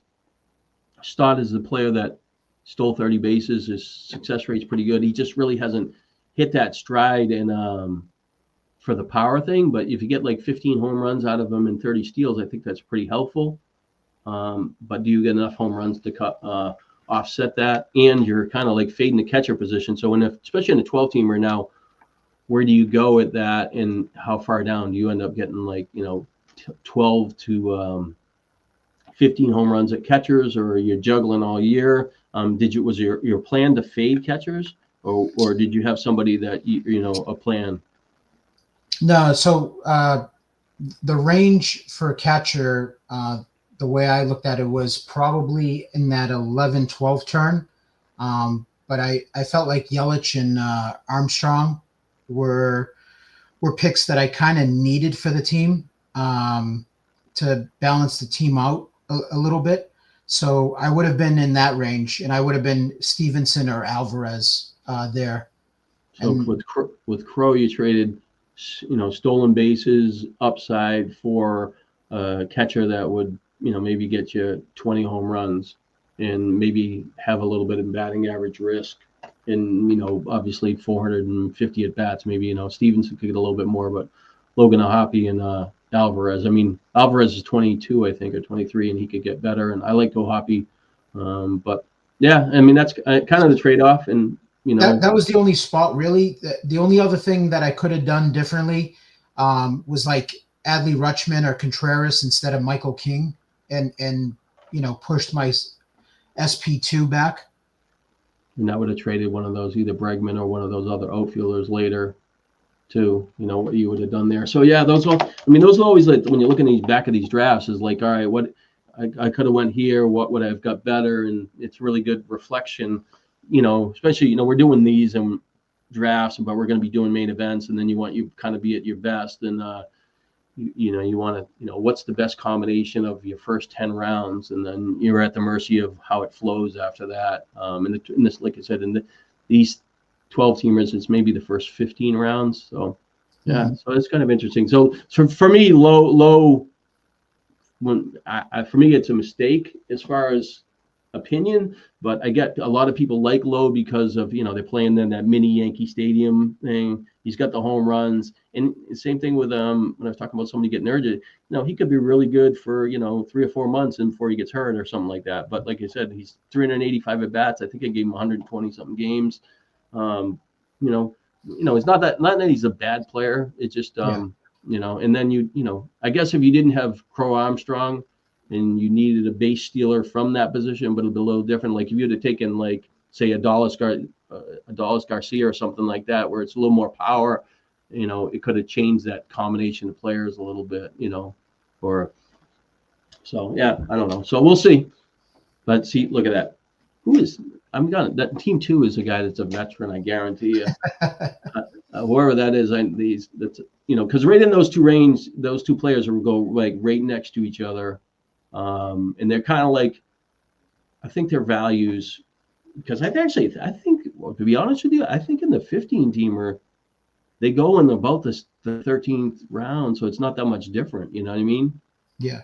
I think that probably because the pitching goes a little bit more, because it's spread out 15 teams, people feel like they need to, make sure they get their pitchers, and it changes a little bit. So, Stott or Gimenez. And Gimenez is a guy with that average hit rate that I talked about earlier, is that he hit the home runs a couple of years ago, and he doesn't really have the power from last year, but he looks like it will be a little bit better this year, and he could potentially pop. He's still not the hard hit rates and all that other stuff. Exit velocity aren't like where you're thinking he's 90% or something, but he should improve. He's a bigger guy than you think. Nick Pivetta, he got paid. Are you happy when some of these guys, you're a journeyman guy, and you get to, you kick it around, and you finally get, you get a nice, $35-40 million. It just kind of sets you up. You know what I mean? Yeah. You put your time. His ERA has just not been under 4, but his command's got better. He looks like he should be a better pitcher. He had a little elbow injury last year. He's going to San Diego. There's a lot of reasons to like that he would make a progression. But yeah, I mean, he's a tricky arm, but there's a lot of people that liked him the last couple of years, didn't get fully rewarded, but we'll see how he does for the Padres this year. So with my team right now, so obviously, Brandon Lowe, that, you don't like that pick. In terms of like team, balance, structure, that sort of thing, what are your thoughts so far? So right now, I mean, Reagan's, I think I'm pretty comfortable. I think that, he'll get the 30 starts, give you the innings. The King, I'm concerned about the innings. Not more of that he can't pitch him, is the more that he had the jump in innings last year, and can that be repeated? Everything else lines up. Strikeouts were there. I think he ended up with 200 last year. he improved, really showed the year before the Yankees. Glasnow went from 120 innings to 134. Can he add a little more length? Pitches for the Dodgers. I mean, he could be, a top, 2-round pitcher, and he's a monster. So that's kind of a home run there. It's kind of a reverse where he could get the length that you're looking for. Senga, I actually had him as an avoid last year because I thought he had problems with his shoulder in Japan, and it ended up, getting hurt right away before the season, and kind of saved some people because I think he lasted a couple more weeks. He wouldn't have been discounted, but I think he made one start last year. So I don't know. I think he would bounce back this year, and he's got that. His pitchers are tough to hit, and he had success, so I think that's a pretty good value there. So I think that the pitching staff, there's good arms and the structure's okay. It's just there's some concerns of being stable and getting the innings that you want, and it's and what is the trade-offs there? If you take King, is Cole better than King? If you told me you were taking King over Cole, who would have thought that, right? But I guess the risk of Cole last year, but who was the other? So Yamamoto coming off an injury, so we skipped down Lopez, King. Okay, I'm fine with that. Over King, fine with that. So now for me, it gets all the way back to Miller, who makes it. So I would probably be a Miller guy, and then the same as Glasnow, probably over King. But so it's a pocket, and you're forced at that at that decision. So you would need somebody else to thing. And I actually, to be honest with you, I think that it comes back down to that Skubal thing, because I think you get Skubal with Reagans and Iglesias, then you don't force that other pitcher, and you feel like you got a guy that's an ace, and then give you innings, and then you don't end up with a weaker piece. And then who do you end up getting that, instead of Lindor, you get a shortstop or whatever position, and where's that trade-off? So I think that's something that at the innings thing I would think about. And then that one little turn, like you said, you went for the extra outfielder. Did that another arm where you take not that Singh is an injury risk, but coming off an injury, he had the shoulder thing. So, do you end up with a, Sasaki or whatever, you know what I mean? So there's a couple trade-offs here I think I would have done a little bit different. But as soon as you make a different pick, other people make different picks too. So the draft flow changes somewhat there. So it's kind of an interesting thing there. So, but it's definitely competitive, and you just need, obviously you need King to, 170 innings and, do what he did last year. You're fine. Glasnow give you 150 innings. You're okay. If he gives you 180 innings, you're great. Sanger, if he stays on the mound for 30 starts, I think he's going to be good. The Mets are going to score runs. There's nothing wrong. Not like I don't like the pitcher. I think that Baum's a pretty good value too. He's the kind of guy who gets overlooked a little bit. 6'5", big guy, going to hit in the middle of the lineup, doesn't strike out a lot, gives you a couple steals, but that launch angle and all that other stuff doesn't line up. But he's got enough experience where he might just put it together and pop. And he doesn't have to have pop and if he hits you 25 home runs, that's a really, really good pick, considering where he's going to hit in the lineup, what he's going to do for batting average, and your team structure. And Castellanos, this nice steady bat, 20-80 guy and stuff like that. So yeah, that was a pretty good turn for you. Just you getting those steady pieces, and you're just kicking the catcher. Well, I guess I looking at it, the catcher's probably in that range after Wells. It goes the next set of catchers that are even a value. I think it's 240s maybe. There's a couple. Yeah, Gabriel Moreno kind of goes in this range, but I just don't have a strong opinion of him. I think Moreno ends up being it's just the other guy that behind him's decent, and he just doesn't give you enough power, and you're not sure that it's all going to come together. I think he talent-wise is okay. I just don't think that it's a good pick right now. He has to earn his draft, but I definitely think there's a catcher that I like a lot. And I'll ask you this question, and it could probably work out on a 12-teamer, but it's probably more of a draft champions thing. Yeah. Is that the Pittsburgh catchers? You got Bart there, you got Andy Rodriguez, and and Henry Davis, who hasn't kind of done it. But I think in the draft champions, I actually think that you could punt the catchers and get all three of them and get enough during the year where you get a pretty good player. And I think Rodriguez might be able to flip to second to play first base. I don't know how it's going to be kind of cloudy, where, the playing time of who gets the most things. Bart came on, but Davis is a, early first round pick. Rodriguez is a pretty talented player, hasn't shown much, but I think the combination of all that will be kind of interesting.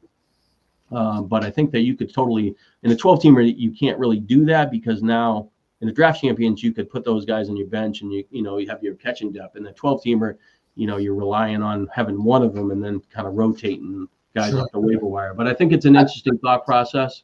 I think one of them in a 12-teamer is at some point during the season is going to get picked up and is going to have some value. Yeah, I mean, Bart's got the home runs, but he struggled. His home run rate's really good, and he had home runs last year, and he really kind of showed flashes. But I mean, I think the other two players are better than him. I think Bart's ADP is like, maybe it's a 15-team or 260. Rodriguez was like 495 or some 500. So, maybe a 30th round pick. If there was any publicity about him, he'll move up a little bit if they say like he's going to get some at bats, but he hasn't really done much in spring training to draw attention to him. So, and then I think Davis is, pretty, like 600 or something, like they don't even want him, but it's kind of an interesting thing there. So, but I haven't, I think I've taken Francisco Alvarez a couple times. I got Logan O'Hoppe once. I don't think was able to get anybody higher than that. The same thing as, the wrong position in the draft flow. One league I was thinking about that range of like Wells, where I thought it was the drop off, where like you think one guy, you could steal a few bases, decent lineup. Definitely interesting. So those three third basemen that just went off the board, the last three, how do you rate them?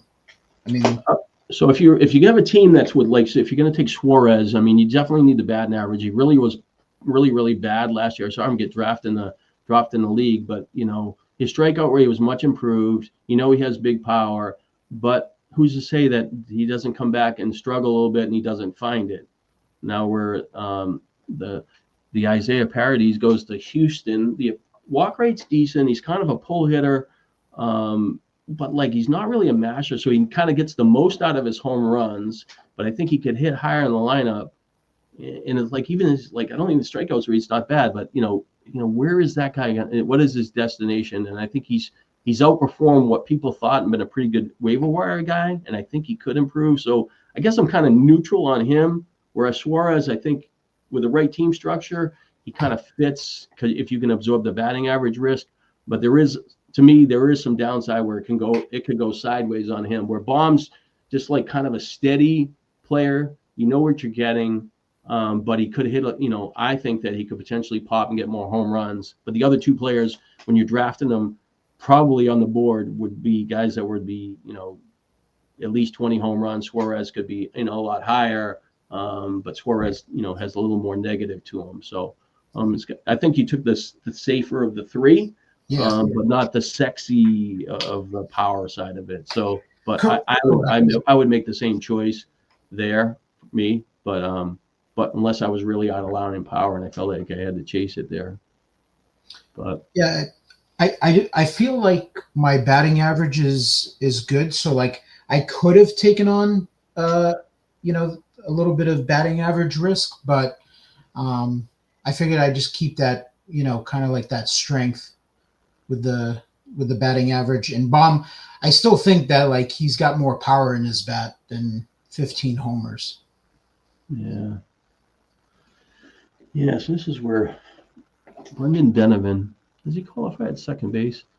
I really kind of liked what Dolo thought he might pop this year, and then I think yesterday he had some little shoulder issue. I'm like, come on, can this guy just stay healthy? I mean, he's got a guy that's just seemed like he could be really, really good, but But right, as soon as they have that one thing where they get like a little shoulder or something, and that's when I kind of like, I'm not going to fight for them, For sure.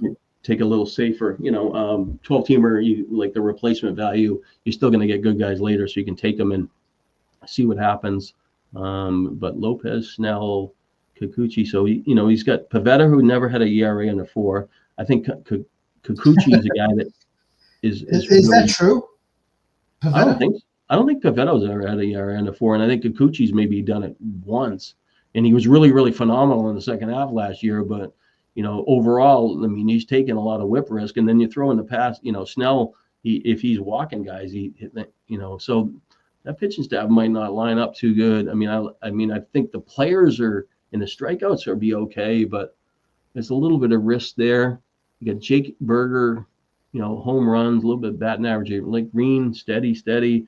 Garcia can improve, bigger guy, but what is he going to do? Like as the overall package, Bogart. So that's a team where you kind of like, you got Bobby Witt, you got Freeman, you got a nice catcher, you got a closer. Don't have your second closer. Like, I don't know. It's like you're at the dog track and you bust out of the gate, and like that back stretch when you're hitting that second turn there, you're like, I'm kind of like to get going here. I'm not going to win this race. So like team 2, right? By the way, he drafts a lot. He's in a lot of drafts. Yeah, I can tell by the players and the structure of who might have been an NFBC player. I probably even know him. Maybe. Yeah. Is that Vlad? Is that Vlad's team? No, Vlad wouldn't be in here. He's drafting later tonight. Actually, wasn't he commented earlier? I thought something popped in there. He did. He did. He was just checking to see if you punched in, right? Yeah. He just wanted to make sure I didn't fall asleep. Yeah. So pretty. So what do you think of that in a 12-teamer where he like punted save? Well, didn't punt saves. He punted closers all the way down. And what do you think? I think you're fading it. I think you can get away with a little bit. Like McGill's got a little shoulder issue. He's pretty good last year. And I looked at it, I was like, man, it looks like he's got better, and he threw more strikes. His first pitch strike rate was there, kind of like that. But then he's got that little bit negative. And then Liam Hendricks was really, really good. In the fastball, you need to see him like that. Fastball's popping, and the velocity is where it needs to be. So I'm not sure, but now you're taking him in the 17th round and kind of forcing it. I would much rather, like, if you're going to fade it completely, like I would have taken Diaz over both of them, because I think that he has the job, and he sucked last year. He walks too many guys, but I think pretty confident that he would be the closer. So I would rather have both of them. I get it when McGill looks better than him, but I think but maybe he's got more insight of a better report on Hendricks, and he's got to place his bet on who he likes, when he kind of chasing it here. So it's okay, to wait, and you can kind of fill it out. I even like Finnegan better than Hendricks, kind of thought that he would get the Washington job. He signed. So we'll see if his team, he could have won the overall championship tonight if he made 2 better decisions on rounds 16 and 17 at closer. I don't know, but he still has plenty of time. If he gets one of those to work out, find somebody later. There's other options there. So, yeah, Jackson Holiday, can he bat leadoff for the Orioles? Can he be a special player this year, or he's going to be a half season, a couple months where he kind of needs to find his groove and be kind of a helpful guy? But if he can come I think he's still half a year away. Yeah, what's his name there? Henderson, kind of really came, was a lot better than I thought last year. He was a good player, and he just really popped. So Byron Buxton, can he? I'm not a Victor Robles guy. I know they got him projected a roster resource, which is leadoff, but I don't know if and it falls in that contact batting average. He had a jumping thing. It was so hard to line for his career path. Like, there's no way that guy's hitting for what he is in batting average. He's probably going to hit 240. Doesn't hit no home runs. Should have been a better player, I think, but just guys like that. Here. I got a lot of good players available. Really? I got to figure this out. I could go. I'm going to go catcher for sure. I think. I go running back here. Running back, yeah. Catcher's like quarterback, right? I punted it back, but can't get too cute. There's one catcher here that stands out, and let me see if you're on him. I'm definitely taking catcher, so let's see if I got him right. I don't know. We'll see. Well, and that doesn't mean I'm right, but that is the right guy. That he is. That could be a problem if we're agreeing on guys here. Yeah, he is the guy that really kind of, not say that I want him in as a catcher 1 and a 12-teamer, but in a 15-teamer as a catcher 2, I think he's going to be a nice player. I think that his contact batting average is nice. 24 years old. Really didn't give you the stats that you kind of thought when he filled in last year, but he should get better. He has a little bit of competition for some playing time, but he'll get enough where he's going to give you stats that are going to win and could be winning, and he could steal some bases. So there's a lot. Like if he stole like 10 bases, which it might be a lot, maybe in my head I think like 5. And if he had like 15 home runs and 10 steals, that'd be a really, really a good combination. I definitely think he's going to hit for, a positive batting average. It's kind of a asset. So I think he makes sense. There's another catcher that's behind him that when I did the projections, he kind of like what? And then I went and looked at it. I was like, yeah, it kind of makes sense if he gets enough at bat. So we'll wait till he gets drafted or see who you take. I don't want to talk about him and somebody steals him from you. But Gavin Williams, nice arm, whips kind of a problem coming off an injury, just really doesn't get there. So another guy that you're kind of, if you have a few injuries there, you're going to be carrying some DL guys. But I mean, talent-wise, he does have upside. He could, put it together. So you could think you got enough speed. So you got speed. Say Betts, you think Betts is going to steal 30, or you think him as a 20 stolen base guy? Yeah. 20, yeah. So Lindor could get to 30. That's 50. Alonso, and maybe you get, if you get 10 out of those two together, that's 60. Bellinger, say 15, 75. Yelich, 30, 105. Crow, 30, 135. Low, not much. Bomb, not much. You need 60 more steals. You're going to be able to. And you got 4 outfielders covered. You need a minute. I mean, I don't know. You could be out of position here. Can you drive the bus home? Can you make a deal, make a trade? I think I'll still be okay. But I mean, that's obviously like Crow Armstrong could steal 40 or something, and Bellinger could steal a little bit more. I think Lindor and Betts are where they're at. They played long enough. The catcher will chip in some too. Baum could get a couple. So we'll see. I don't know. I think you need like DH in my outfield spot. Yeah. I get. The last couple of years I've used like a corner person. Boy, there is a guy that's like nobody wants. Oh my God, there is. Yeah, and I see this. What do you think of Clay Holmes? What I think of like Clay Holmes, I think he's a relief pitcher trying to be a starter, and I'm not sure he can handle. That's what they said about Michael King. Yeah, but I mean, it happened once. But you see, the problem is this: when you're saying that, right? Yeah. You're drafting Michael King, but you might get Clay Holmes of last year. You know what I mean? So you're gonna get him pitch like a reliever and get racked up and get hurt. Where you're trying to catch the guy on the reverse. So you take both of them, and Clay Holmes is good, and King stinks and misses time. But King. That was King's for his turnaround and whatever happened and him to get paid. I mean, that's a pretty awesome story there, I think. But yeah. So there is all right. When we get to this player that gets drafted, I'll make the case for the other player that got drafted way before him, and we'll talk about that because I think that's a pretty good comparison. But I'll wait till he gets drafted. Look at now. Can he get that? So I guess that's third. Team 7. We kind of. No defined third baseman, took Rengifo, so it doesn't feel like you have a difference maker, but he feels like a better if he was a second baseman, right?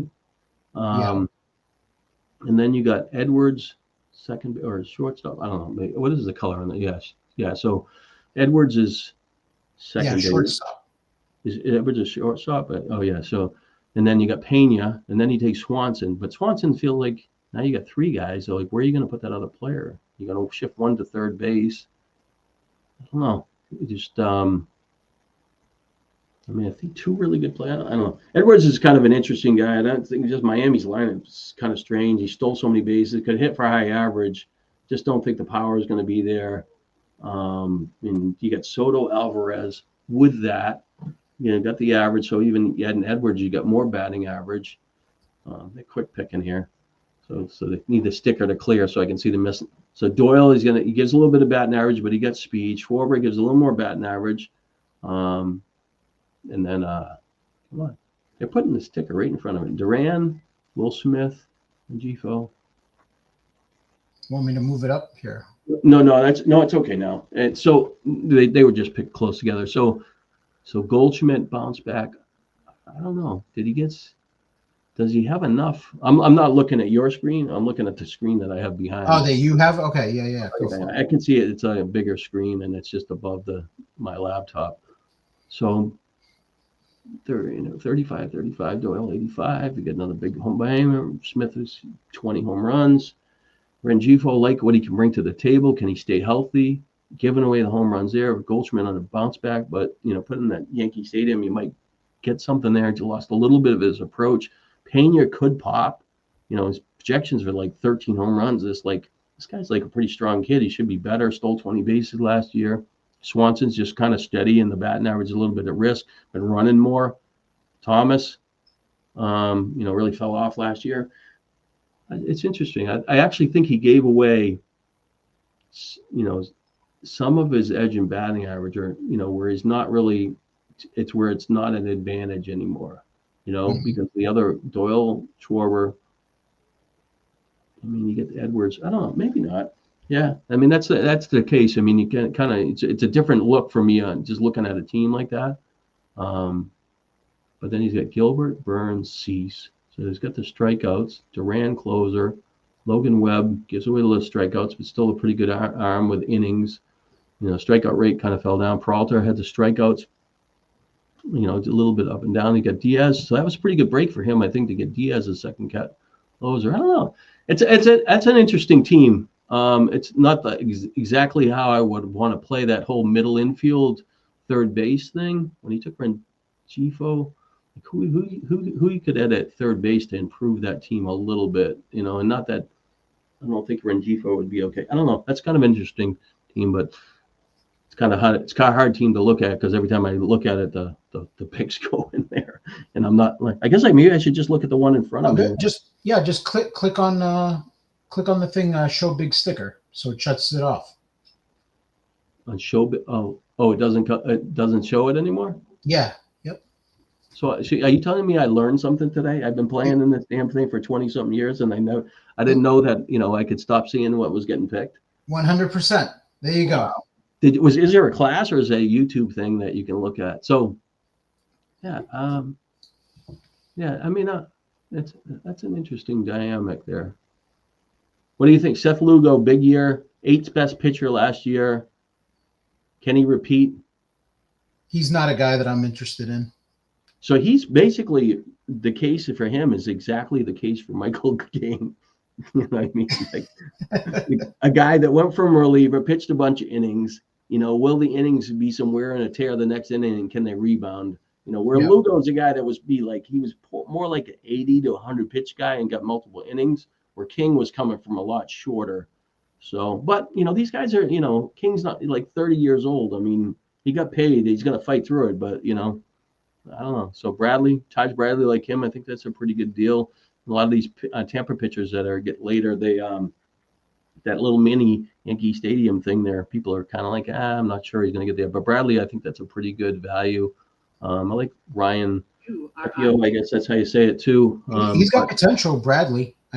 Where he's going right there.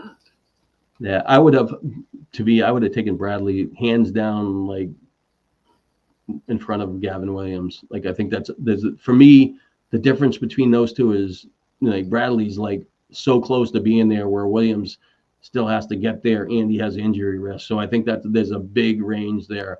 But like I said, I'm not seeing the pitchers there like when I'm looking at it. So once they get drafted, I can kind of know. But let's see here. Greg, if I was doing this with Greg, he would have left. He'd have been in bed and had 2 Coronas already. He's ready to leave after the 13th round. I'm like, So what is there? 5 steals. Is there 5 of us watching this, or is it just me and you? It's probably just you and I at this point. We've probably put everyone else to sleep. Really? Garrett Mitchell went for the base stealer, potentially moving the lineup, strikes out a little bit much. Really talented guy, big guy, but you kind of always thought he was a big guy where the power didn't catch up. but the talent is there. That's a good pick. I like him. Gives you a little bit of speed to kind of catch up. So I think you identified your little bit of shortfall. Give you a little bit of injury risk unless you get that strikeout rate down.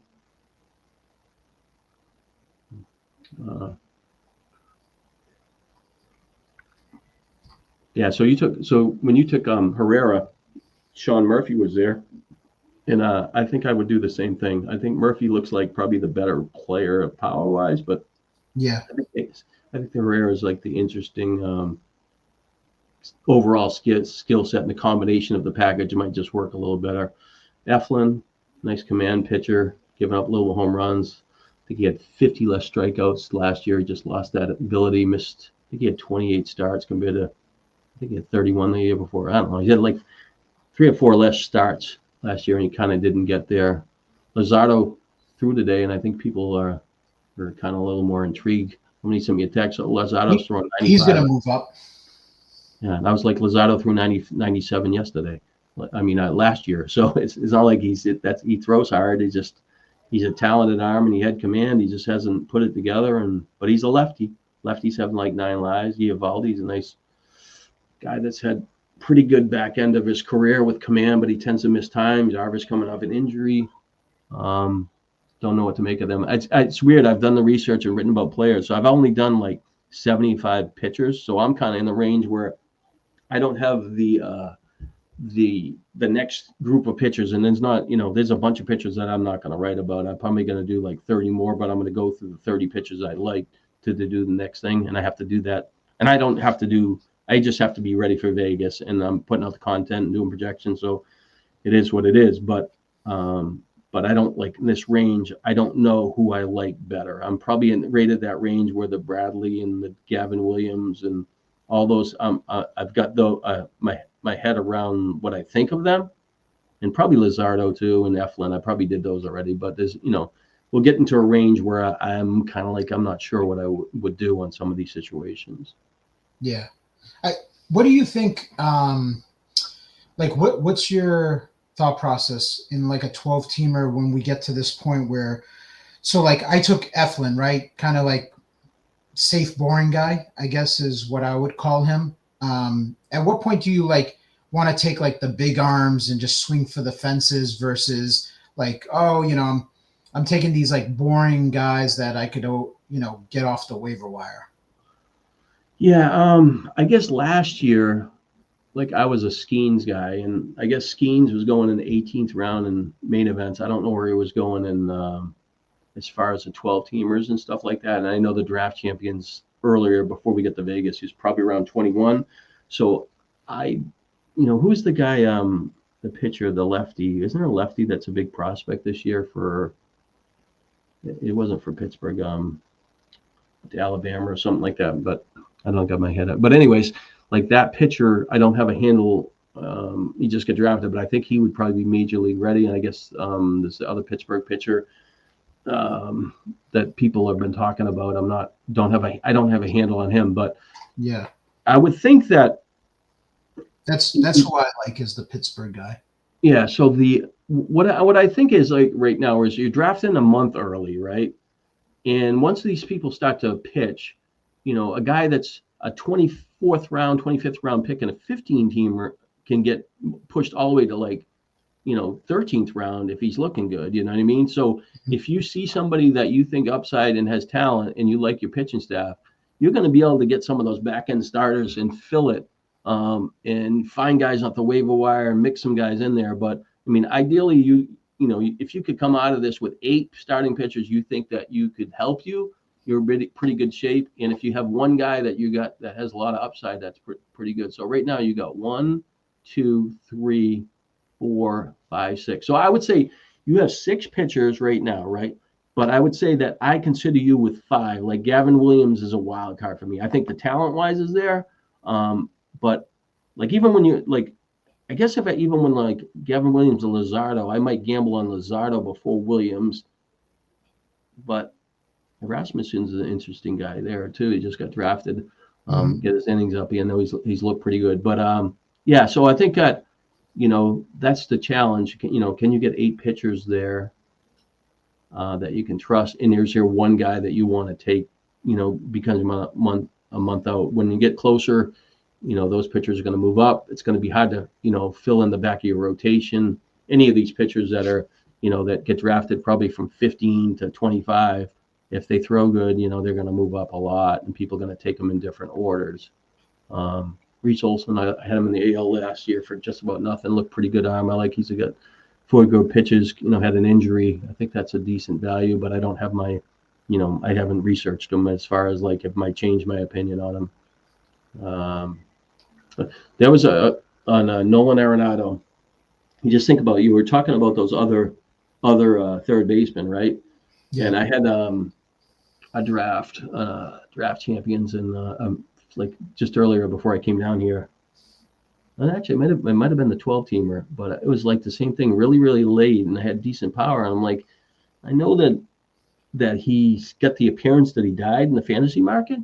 Mm-hmm. But at some point, when you're drafting that type of player, you know what he's done in the past and how good he's been. But now you're not comparing him to what he was before. You're comparing him to the other options that are on the board with him. And can he bounce back and be a 25 home run, maybe 80 runs, 80 RBIs? But it sounds like he wants to be out of St. Louis. But, like Matt Shaw over him, Josh Jung over him. Can you do that? I mean, yeah. Gosh, even like the Isaac Paradis guy, like he's not a lock to be better than that, No, I get it. I mean, that's the thing. Those guys it's the unknown, right? That's what makes them kind of like appealing, is that you kind of like know what you're getting from Arenado. So, people, everyone's greedy. They look at it as like, I know what I'm getting from Arenado, and it's just not enough. So let me go with the unknown, unproven young guy that, could break out. Yeah. I mean, it's interesting, like, and the team that I took him, I wasn't thinking about him, but I was coming into a turn, and I'm thinking it was maybe 17, 18 or something like, well, if he gets traded to another team, that was pretty good. Even if he's 2080, he doesn't, there's a reason to, bounce back. So, and he's not like, I think he might, around 32. I'm not sure. No, I guess I could make it easier on you and look it up rather than you looking it up because you're drafting. I'll look at it right now. So, he's, not old, but young enough where he, he should still have life in his bat, and he's been a really good player. But yeah, so it's weird how that's. I think this year is been like, I think if you go pitching heavy and like you 15-teamer, there's a lot of options. I like in these rounds from like 10 to 20 that people are off, and not that they're going to be great. So no, actually he was 33 years, so 34. So last year was 1671, 500. The at-bats were there, 578. And the year before, 26, 30, 34. It just wasn't the same player that he was in Colorado. He doesn't strike out. The walks are there. He hit 272. Wasn't horrible, not killing you there. So at-bats check, runs are okay, 70. RBIs okay, 71. So the only thing for, if he hit 23 home runs and he was, 75, I think that's worth the draft position, and especially where he's not going to hurt you in batting average. So, like, sometimes you're just looking for those steady, players. And, Nico Horner came out really high in the projections for me too. Like, I had him like 34 steals, and I mean 10 home runs, and I don't really. He kind of falls in that Terang situation where we talk about that home run thing. Like, I just don't think those other metrics line up where he can be better. Robert Chandler, he's going for it. He got out. Now I don't like that. I don't like that pick. I think finding Chris Martin the saves, the 39-year-old, 6 saves on his resume. Can he really do it? Can you, Greg? I got timed out. Greg, take that pick off my board. No. They got that. I just some. I guess you could use the Chad thing and then that he does, sometimes for the running back position. If Martin does get you saves and get you out of the gate, it buys you time to fix I can, at the start of the season, I can start off with 3 closers, in my lineup, especially if he is the closer off the start.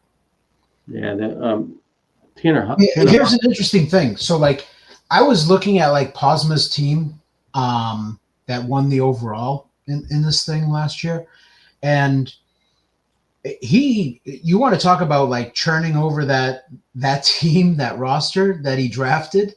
I want to say there was maybe, I'm being a little hyperbole here, but like it was like 10 or 12 guys that was like still on his roster from what he drafted. Like he had this core, and then like everyone else was like brand new. So we got the elephant in the room here. You want to make the statement? Go ahead. So Posma is really a bad drafter, but he does well on the waiver wire. Is that what you're telling me? I don't want to. I'm not going to say he's a bad drafter.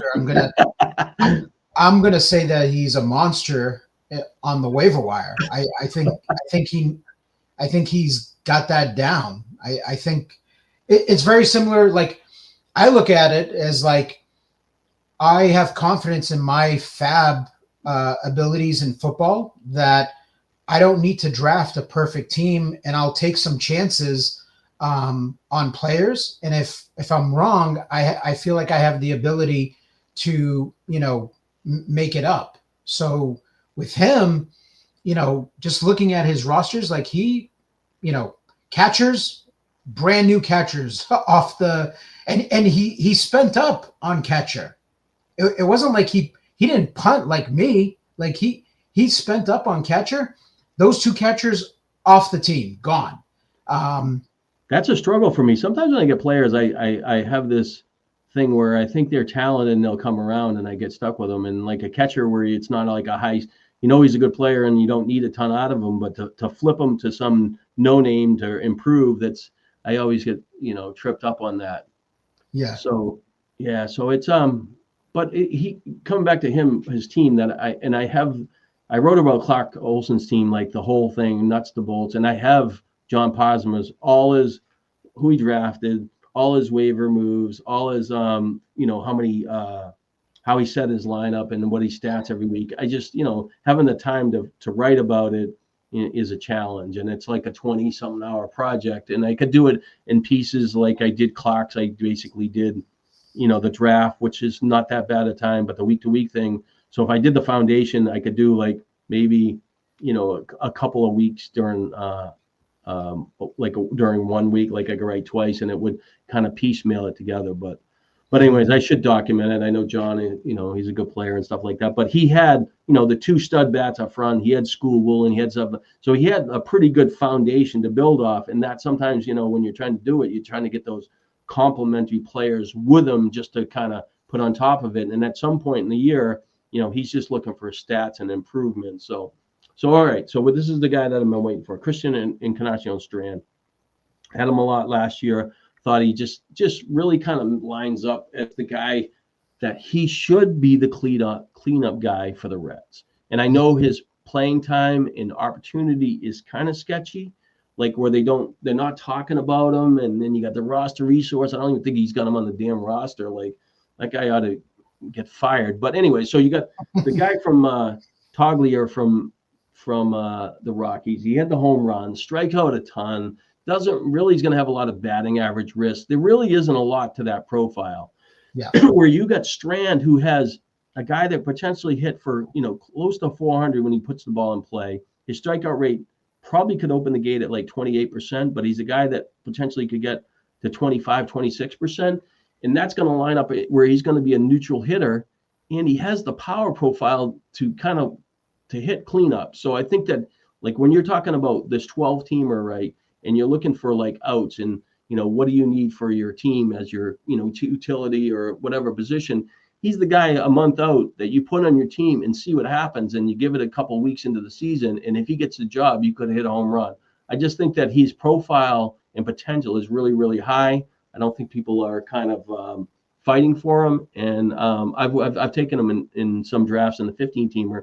I think what do we have? Pick 269. So I think in the 15-teamer, his ADP, I looked it up this because somebody was picking. Somebody took him at 184 in the recent last week. There was only one draft or the last couple of days or maybe yesterday. But maybe his ADP is like 225 to 230 or 230, maybe 232. So he's going a couple rounds later. But I think that he makes a lot of sense. And this, especially with this team, when he's got Cassis kind of splitting. Who's his other? Westbrook, his third base.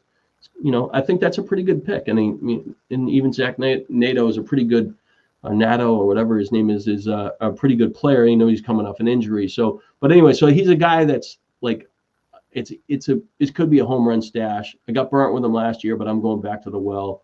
I think just, he profiles really, really well what he can do for me. I think he's an intriguing player. Mm-hmm. So, that's the thing. He's like the post-hype guy, right? So Chris Martin or Encarnacion Strand. Yeah, no, that's true. That's true. Taking this 39-year-old has-been, right? Yeah, yeah. So like I said, that's that's the trick there. But there's still there's a closer, there's a relief pitcher that's out here right now. That's like, to me, if I had 100 picks, I would pick him over Chris Martin 100 times, and he's still out on the board. And he's legit. I think that's and I think he should get drafted in the 12-teamer. I don't know for sure. You're talking about Chapman? No. That's better than Chapman. Chapman's a good, just walks too many guys up and down. But Chapman could. Chapman, like if you took Chapman and said, all right, maybe he'll get it and get out of the gate, I could probably live with that more over Martin, just because like somebody was saying, talking about who's that? David Robertson. He still hasn't signed or whatever. He came to Texas. He's 40 years old. He's not going to close. I'm like, well, he does have experience, and they could still put him on the team. And I think he would close over Martin. But when you're 39 years old and you have 6 saves, and I get it, your command's okay and stuff like that, and he got banged up a little time last year, is just like, I don't know. Like I said, I'll battle it out. Nail's a pretty good upside second catcher, I guess. You did all right at catcher, like you said earlier, your batting average is okay. They give you a little bit of speed too. So both of your catchers could chip in there. So I think that's interesting. So, obviously I beat you up in a couple spots where the Martin thing. That's okay. And low is the other one. And I think, like I said, I think the school at that turn might have been a little bit better. But just like when you're doing it, the jury. Right, so you did the hitting projections already for the hitters. So tell me where I'm at. Tell me if I'm short. Where... Well, I can't. I guess I don't have it all like I have the projections and it came out and stuff like that. You could ask me any particular player, I could tell you what I have them projected for, and it's just it's a range and stuff like that. But yeah, ballpark it. Well, I can't. I don't want to add up 14 I'm guys. Curious. Yeah. How about you just I'll email it to you and you can look at it and you can add it up and then you can post on it. But it just will take a little bit of work to put it together there. So I think your offense is fine. I think that overall, like I said, the only one, the outlier was Brandon Lau, but I'd rather have one of those other two start, and so dictated. So I would, like I said, man, there's 3 or 4 spots I go a different direction. What I would have done there in general, but it doesn't mean I'm right either. Hey, I'm an ex-Hall of Famer. I got knocked out of the NFBC. They kicked me out, ages ago. I think there's still Greg wants to kick you. I heard the show last week. He wanted to kick you out. Yeah, there's people that obviously you've known me for a long time and I've been playing, but they're like, tell me again how he got in there. What did he do? What did he do? What happened here? Yeah, but hey, this is a pretty good experience. So you asked me to do it. When I'm doing a talk with Greg, I'm talking, he's bouncing back and forth. But now you're drafting, and I get a little more mic, and so I think that me talking is what I don't do enough of. You know what I mean? Mm-hmm. I get stuck writing about players behind the scene, doing all this grunt work and trying to grind my way through it. But in the early days of the NFBC, when there was just stickers and they were hanging around the boards, I used to analyze a lot of boards and talk about it. Brandon Yeah. Woodruff is kind of an interesting guy. I'm neutral on him, and that's pretty fair where he goes. I mean, that's type of situation where you can, gamble. There's no downside risk there. I was actually thinking earlier when the draft was going on, I was like, when you were saying about the back end of your roster, I was like, you could put Verlander and Scherzer on your roster late back to back. If one of them hits, or even if you got a, half inning, I mean, a half season out of either one of them, you did pretty good, in major league arms. So, never know. But they need to stay healthy. I'm not saying players, but I think they're talent-wise. Yeah. So yeah, I don't know. So this is this is your third 12-teamer. So after doing this draft and me talking, right? Yeah. This is the one where you're going to do another 3-pack, right? Gonna have to do another 3-pack. Yeah. So, because now right. I can't take Brandon Lowe, and I can't take Gavin Williams anymore. That's a target of mine, Gavin Williams. That's a guy that. But I think that's fine to take Gavin Williams, but was that I don't think he went in the right order of the players, like in front of Bradley. Did he go in front of Bradley? He doesn't go in front of Bradley. Bradley has a higher ADP. So Bradley went after him. You could, but I'm saying, like, if you got him, say, in the Chandler Martin turn, and you got somebody else, I'm fine with that. You know what I mean? It's just, I think the order for me and seeing it's different. You know what I mean? Mm-hmm. So yeah. So, but like I said, it's just, who's to say? You might be picked 2 next time, and the whole thing breaks different. So and the other catcher I want to talk about is that Danny Jansen. So I did the projections, and when I did it, I'm, like I said, I'm just putting in, the playing time and their all these contact batting average and their home run fly ball rates and whatever. And it's more of a manual process than pulling straight stats from what they did. But when I put them in there and I looked at it, it's like Danny Jansen, 25 home runs. I'm like, well, that's a typo. Would you look at Danny Jansen and say that this guy's going to hit 25 home runs? I think he's capable of it, but no, I would not project 25.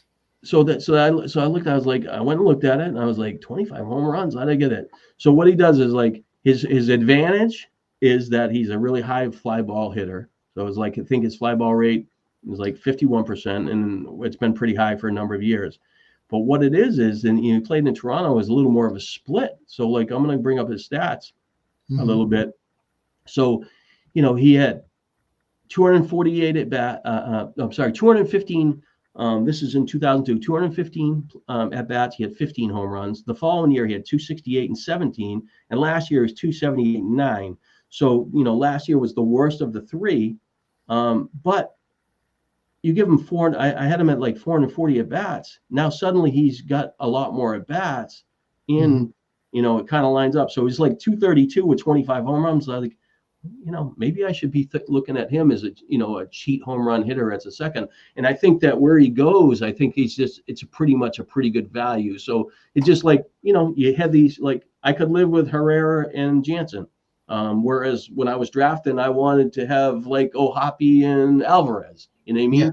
But, where do I get my advantages and stuff like that? So when you're looking at that, so it'll be interesting to see where he ends up and what he does. And I don't think, but like I said, it's weird. Like, that guy's always hit for a low batting average, but when those guys that hit a lot of fly balls, right, there's a lot of pop-ups in the outfield are easier out. So it's hard for them to get, make that really push for the batting average. So, but yeah, so he was a guy that's jumped off the page, and it was more of a projection thing. It wasn't a research thing.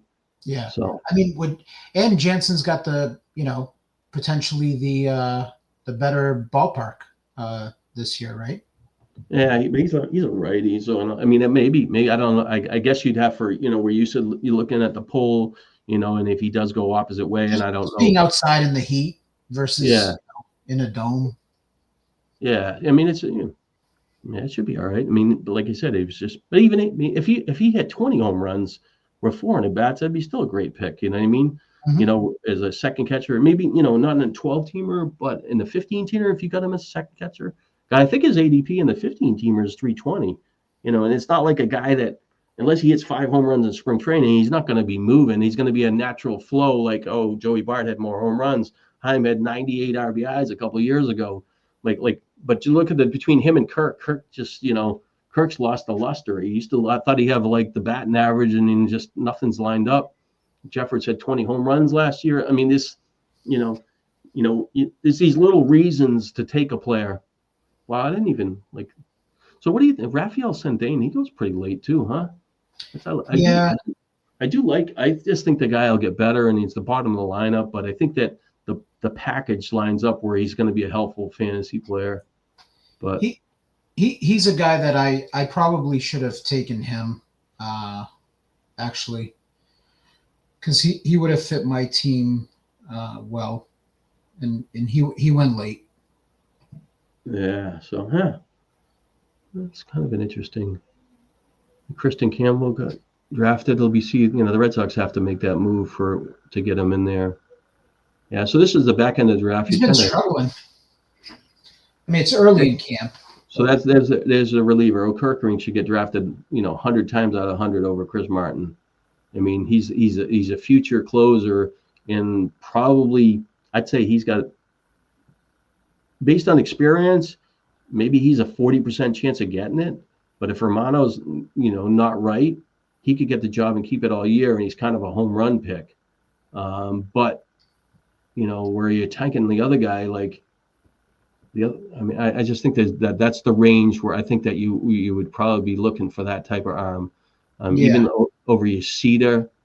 Let me look up at these relievers. So Joyce, I really like Joyce, and I had him on some fantasy teams, and it gets crowded and stuff like that. But I just think that the guy just hasn't pitched enough innings.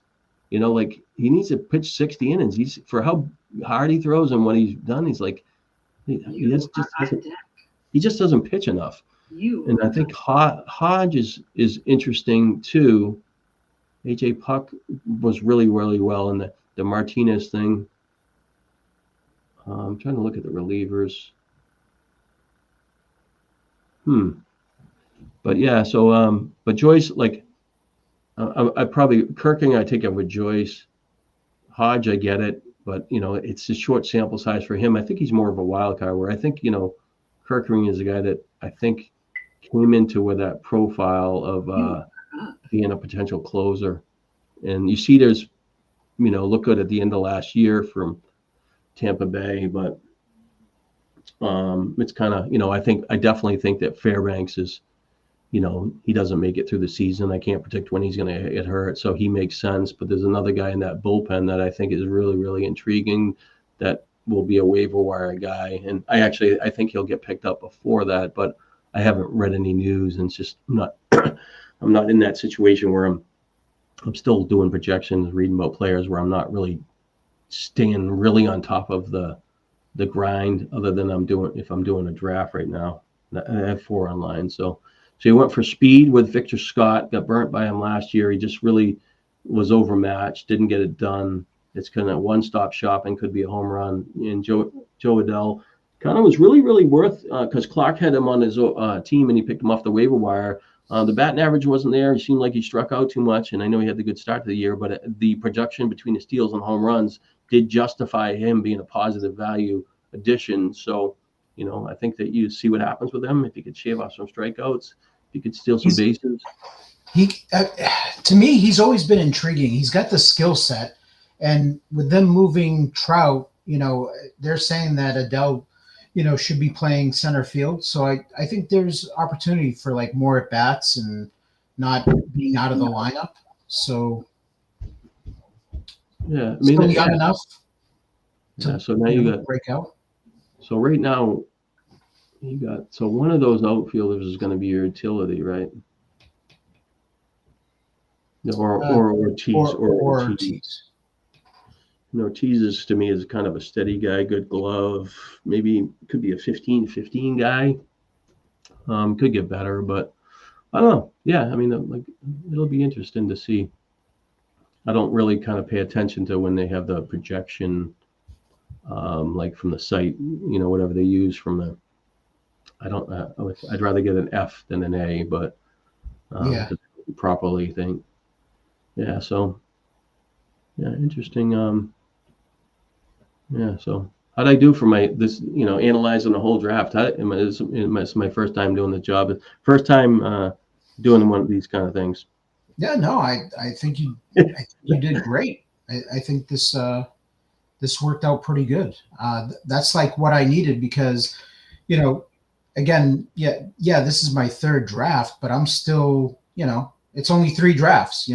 If this is football, I'd be on my like 50th, and I can sit there and talk and just wait till I'm up and be like, oh yeah, I'm taking this guy and be done with it. But baseball's, there's a little more involved, so I really needed somebody, that could come in, knows the player pool, and can hold a conversation and talk about, what's going on in the draft. Yeah, no, it's good to, like I said, I should be get more and talking and stuff like that. And I'm playing, you're playing. I mean, I could be in this, you're doing this draft, and I can be in Las Vegas sitting next to somebody. But funny thing is, and it's the same thing that you play, right? So you do a football draft and you draft the whole team. So somebody sees it and oh, he took this guy, but they fight for a player that you took, but doesn't necessarily mean it's the most important player. I might love a couple players I talked about and I don't get them, but those aren't really the ones that end up being the most important.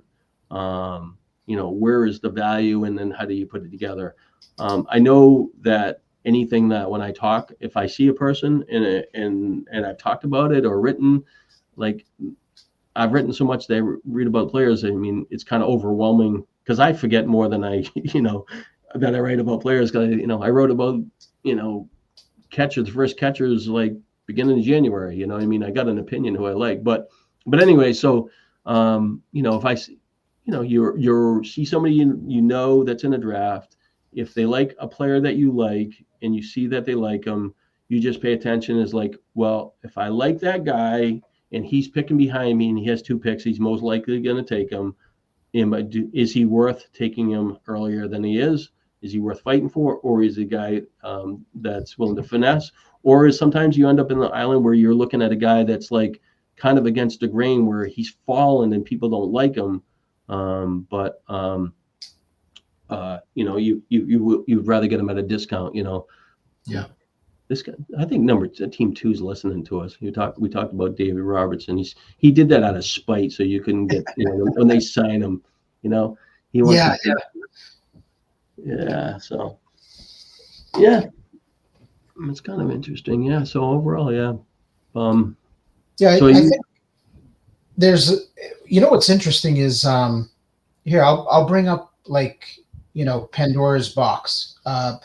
So the big thing that I've noticed the last couple of years, getting back into baseball, and then I do a lot of live streaming for football, with my drafts. And one of the things is, it seems like baseball guys are really kind of, uneasy with people doing baseball live streams. And it's kind of the players I like, a top secret and that sort of thing. And that's what I've heard through the circles. Right. So what are your thoughts on that? Cause I'm sure you hear about that and guys get all worked up, because, names on a board were posted and that sort of thing. And, some guys wait till, the end of the draft season to draft because they don't want anyone knowing, who they're drafting. And I'm not saying that's necessarily a bad thing. I'm not saying it's a good thing. I have my own opinion. I am doing a live stream. I don't care. If people go to, know who I like or don't like. I think that, like I talked to earlier, is they don't know which player is the most important to steal from you, but they at the same time that people are following the ADP. So the thing that, who are you taking in the wrong order of the ADPs? And then at the same time is when you're doing a draft, sometimes a player slides that presents himself that you don't expect to get. That changes your draft process. So yeah, okay, last year, I drafted Skeens in the 18th round, but he was going like 21. But there was nobody else in Las Vegas that was willing to pay that price for him, other than the New Jersey, New York contingent that I was aware where they were paying, but I wasn't in the league. But they settled into the same range that I was, but they thought he was kind of important.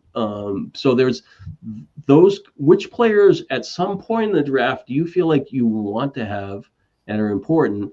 And if somebody is on that, will they spike them on you? But do you do multiple drafts so that you have the chance to spike them back? And that's kind of a tricky thing, especially because when we go to Las Vegas, right?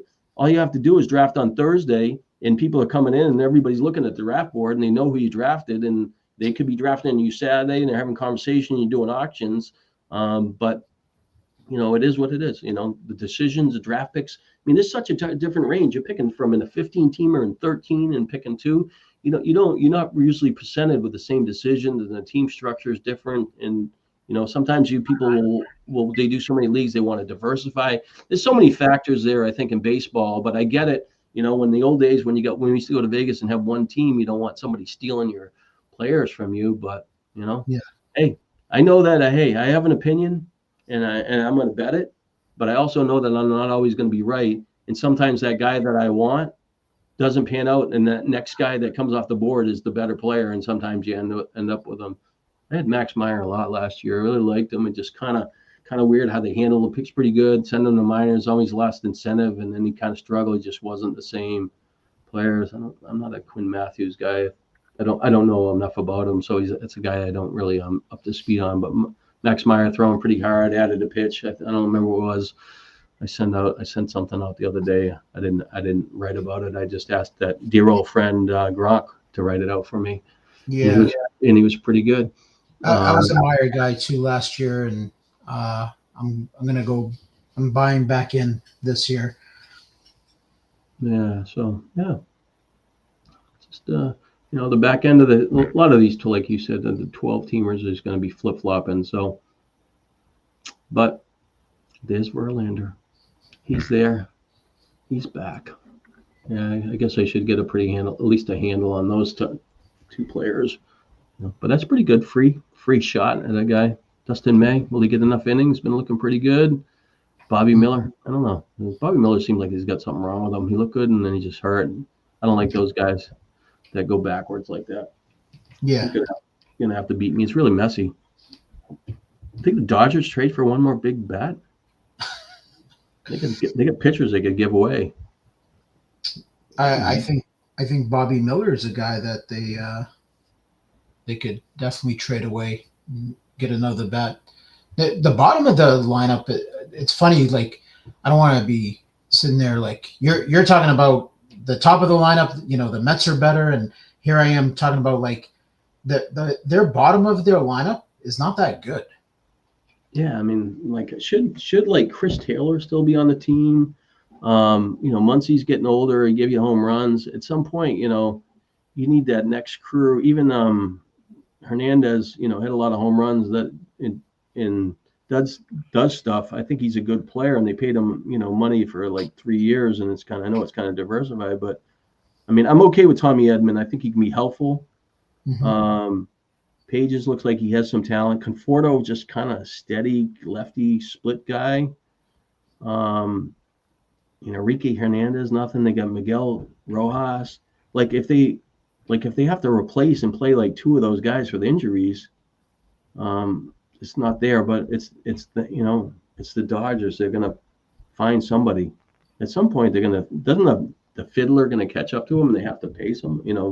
Like they're all this money they're paying is going to hurt them at some point, but I don't know. I mean, not this year, but yeah. I mean, but they lined up the pitching so well with those, for the next few years. But Gonsolin, May, those are extra arms. Bullpen looks all right. They're going to wheel out Kirby Yates to clinch the 7th game of a World Series. Tanner Scott, Evan Carter. I think I would, if Evan Carter was healthy last year, I would have won the AL auction for Greg's. all I had to do was get David Hamilton, and I win. He got picked up for $200, dropped, and then somebody picked him up for $100 and dropped. And then the third time is actually when he got hot and did with the good stuff. And I was looking for a second baseman, Phil, and wasn't thinking that he was going to qualify. I didn't look at it in that. And he went for $16 unopposed. I could have had him. I'd have won that league going away because what he did in that little period where he was really getting at bats and did good stuff. Yeah. But Carter, I thought, 15 home runs, 20 something steals, and I just couldn't replace that all year. I couldn't. They really, I have to say, they were pretty competitive of finding the stolen base guys.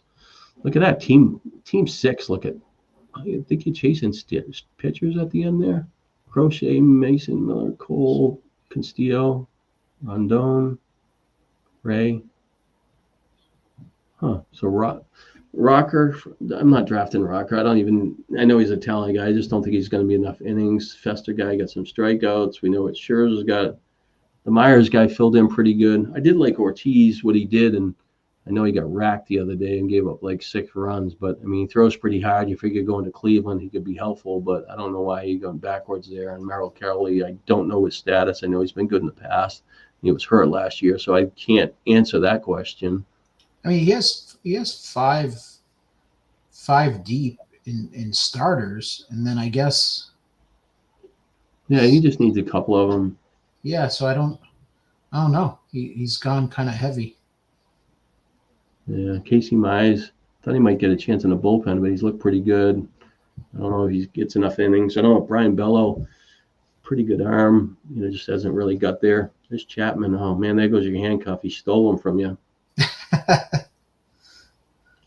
So, yeah, Tyler Fitzgerald, the Zebby guy was throwing pretty hard. I thought somebody put it up on Twitter. He's throwing 97 like 4 or 5 times. No, I don't have Hendricks.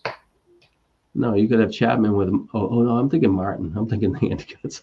Sorry. Yeah, I'm thinking Boston. But Martin's no longer with Boston. Yeah. But yeah, so it's just so who do you think the favorite is? Without saying the team name, or is there a player that's in it that's the most experienced that you think they executed a draft and will be the favorite on the waiver wire to drive it home?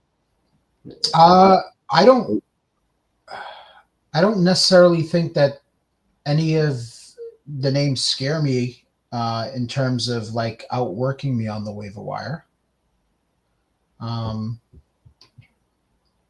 I would say like, the guy in the 2-hole definitely, high volume drafter for baseball. Yeah, no, Are you telling me that's Bosma? No. No. High volume draft. Here. Let me end the stream. All right. I'm gonna end the stream, and then we'll talk offline. All right, you can finish.